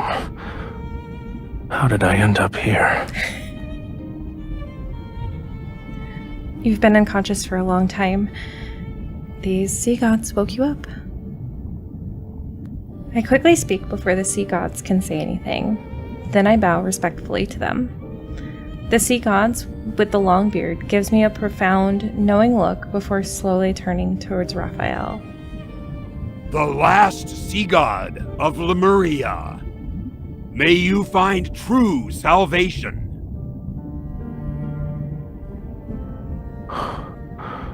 Thank you. The sea god statues slowly retreat into their niches. Rafayel turns around, and I meet his intense gaze. You're hiding something from me. You're the one who's been hiding things from me?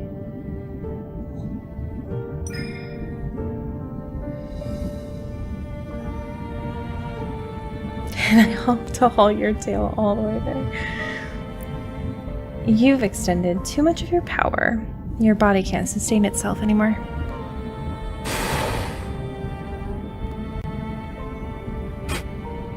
Are you underestimating me? Defying a prophecy from the Tome of the Sea God did take a considerable toll on me, but I'll recover in a century, give or take. The prophecy hasn't changed, though. Romirro will still be submerged. Yes? Seeing Rafayel's expression, my heart sinks. I was correct. Yes, but that doesn't mean it can't be changed. Romirro wasn't destroyed on the third night of the lunar eclipse, so for now, it won't sink below the waves. This is our turning point. Stop frowning. Let tomorrow worry about itself. As for the present... He takes my hand and summons water currents to carry us upward. It's almost dawn. We might be able to watch the sunrise as we head back.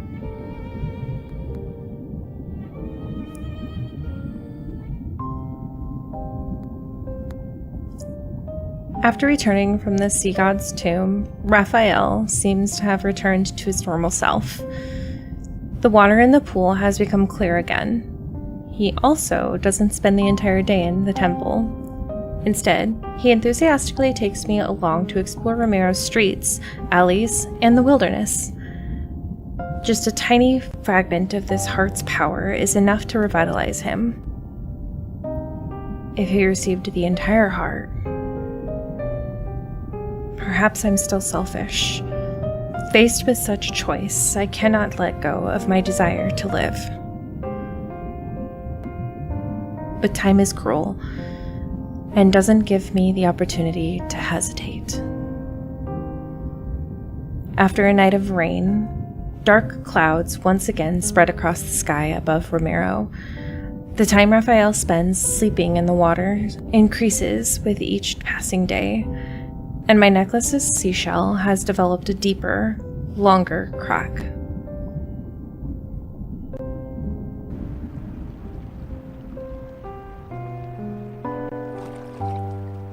Rafayel, the sky has cleared.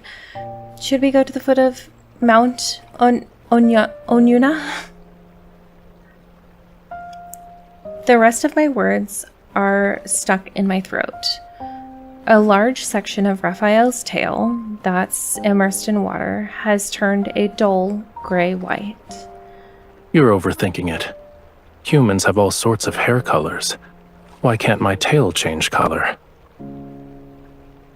So, what were you saying about the foot of Mount Onyuna?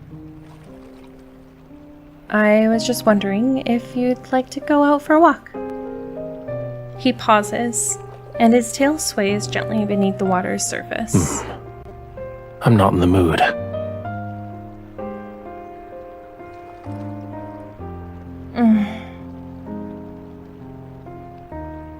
You can't turn your tail into a pair of legs anymore. Your imagination is getting wilder by the day. Is it? Is it, though? He parts the ripples of the water's surface. Under the undulating waves, his tail transforms into legs. You wake me from my peaceful nap and throw an accusation. He adjusts his position to rest his head on my lap. He closes his eyes. You owe me a sweet dream. All right. I gently stroke the top of his head and lean down to kiss him. The seashell around my necklace dangles. It sways in front of Rafayel's peaceful sleeping expression. The cracks on its surface are glaring. I grasp the seashell and gently try to wipe away the marks. I pretend not to see the scales on his legs. I pretend Rafayel isn't showing any signs of something being off. I pretend that everything on this land will remain as peaceful as it is today.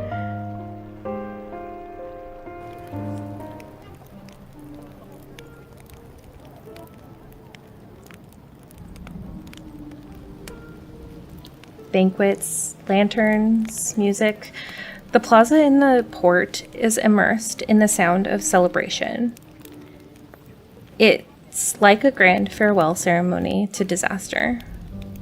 Rafayel stands far away from the humans. He watches the figure who's in the center of the crowd. She seems somewhat uncomfortable with the amount of enthusiasm. Slowly, however, the corner of her mouth curls. A slight smile appears on her face. He recalls those long stretches of time at the bottom of the silent ocean.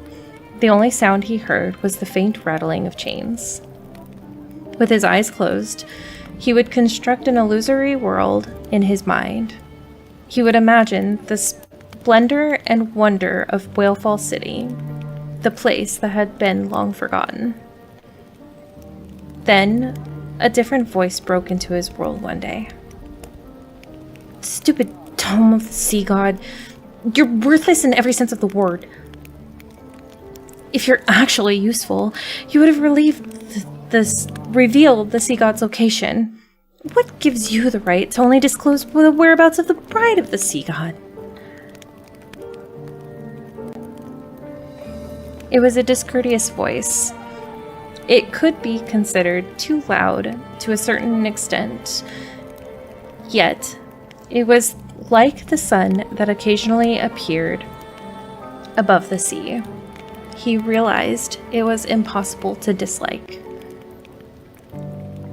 Using what little strength he had, he spoke to her for the first time. Perhaps their ending was already predetermined from that moment.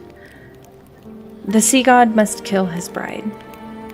To truly ascend to godhood, he must destroy their bond. He refused his fate before, but now he doesn't want to accept this either.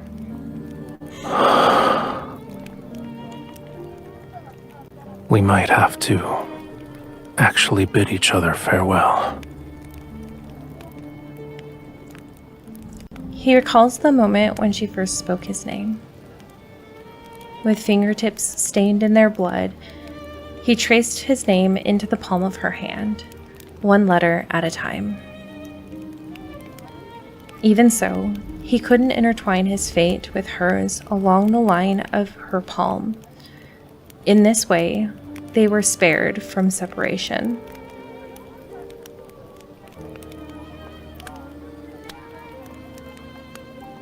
I need to leave Romirro again. We won't be seeing each other for some time.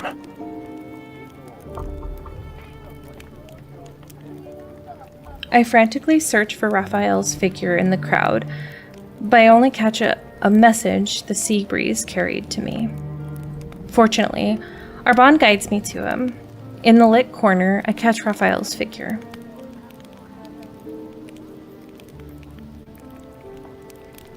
You were in a hurry. Are you scared I'd leave without saying goodbye? Where are you going? I'm just looking for pearls. That's what they all say. Once I recover that part of my power, I'll return. I don't believe you. His life force is fading away at an alarming rate. Under the illusion of an intact seashell lies a reality with cracks becoming increasingly more severe. His heart is also riddled with countless wounds. Rafayel, is there anything you need me to do for you? Tell me. No matter what it is, I'll do it. Just say that you want my heart back. I'll return it to you. No. How long will you be gone? It's hard to say. Maybe it'll be a year or two, a century or more. Perhaps even longer than that. Don't worry. Even after I'm gone, you and Romirro will survive. This is a god's promise to you.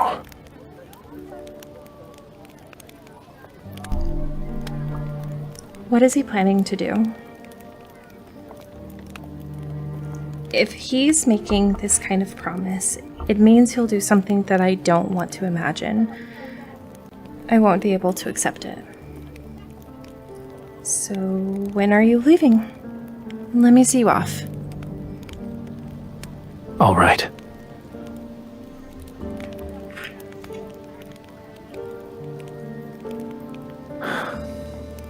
I'll wait for you at sea. My fingernails dig into my palm. The hesitation that swirls in my heart has finally crystallized into resolve. I will fulfill the promise I once made.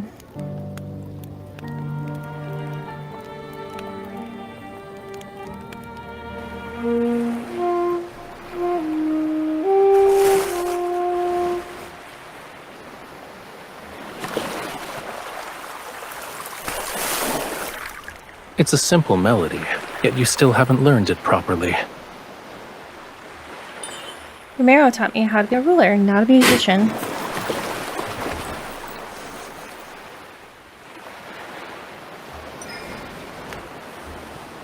Listen carefully. This is the last time I'll teach you.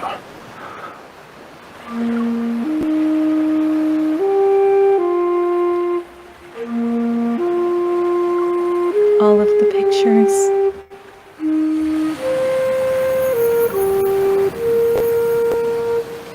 Okay.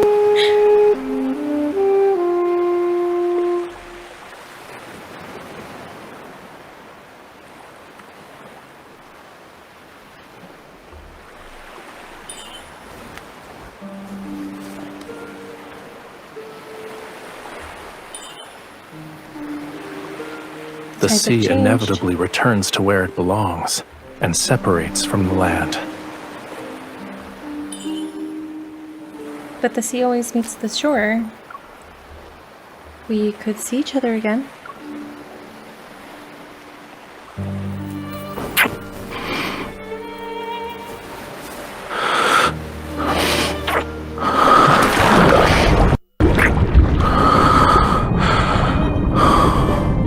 This is giving Final Fantasy X.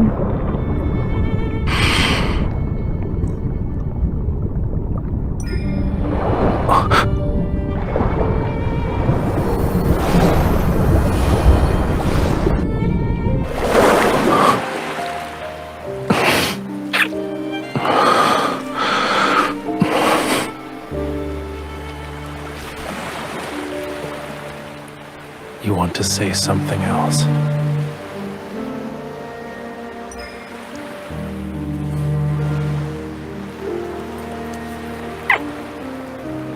The sea heard your wish.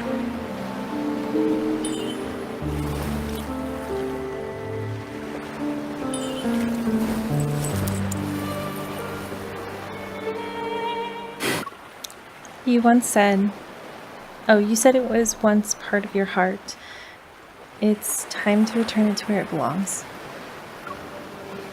The place you hold in my heart far outweighs this little scale. Because of my selfishness, I took it.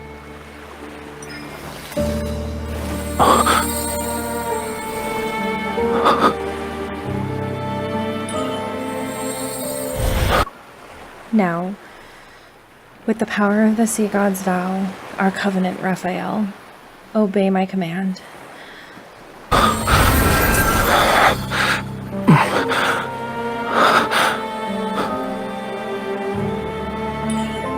Reclaim this heart and end our everlasting.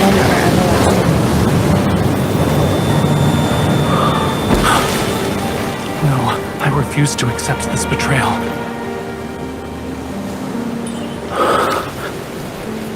The heart can save you. The sea god doesn't need this heart. Our bond, it cannot end this way. I won't allow it.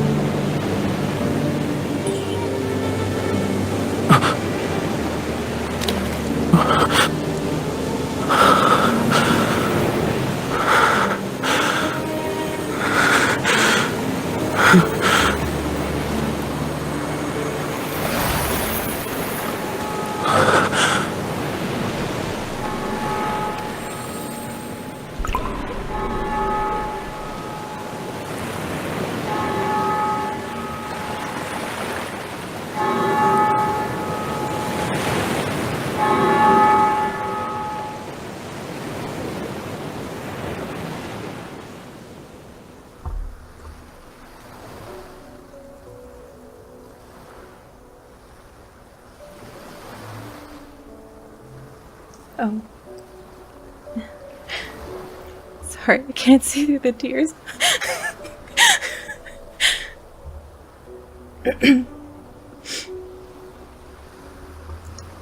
Daylight has arrived. The tide surges. Waves build upon waves. They're so powerful that they scatter to clouds in the sky. The black seawater bleeds crimson. Then the red fades and takes the darkness with it. The sea's original azure hue reappears. The bells in Romirro toll ceaselessly as massive waves engulf the world. The land is transformed into a seabed. Seawater envelops every house, every patch of soil, every mountain range. It whispers and returns the memories from millions of years ago. Everyone steps onto the strange yet familiar homeland. They breathe the air that flows in the seawater. Lumeria's memories awaken in their blood. Phantasmal whales leap from the water and return to the sea. They swim through the city that has been reborn.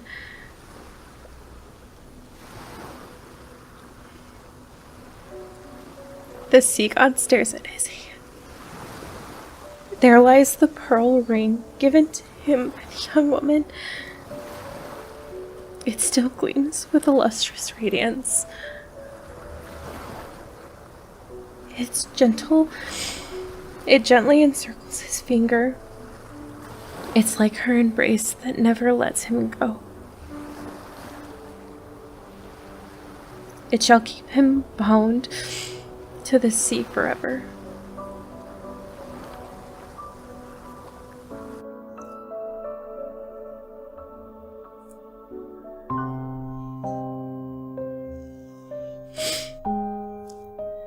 Ta-da! Alright, what kind of cursed thing did they give me to put in his room?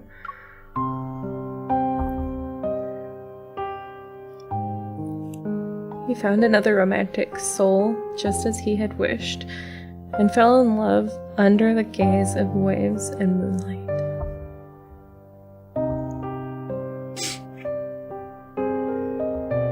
I am so sad.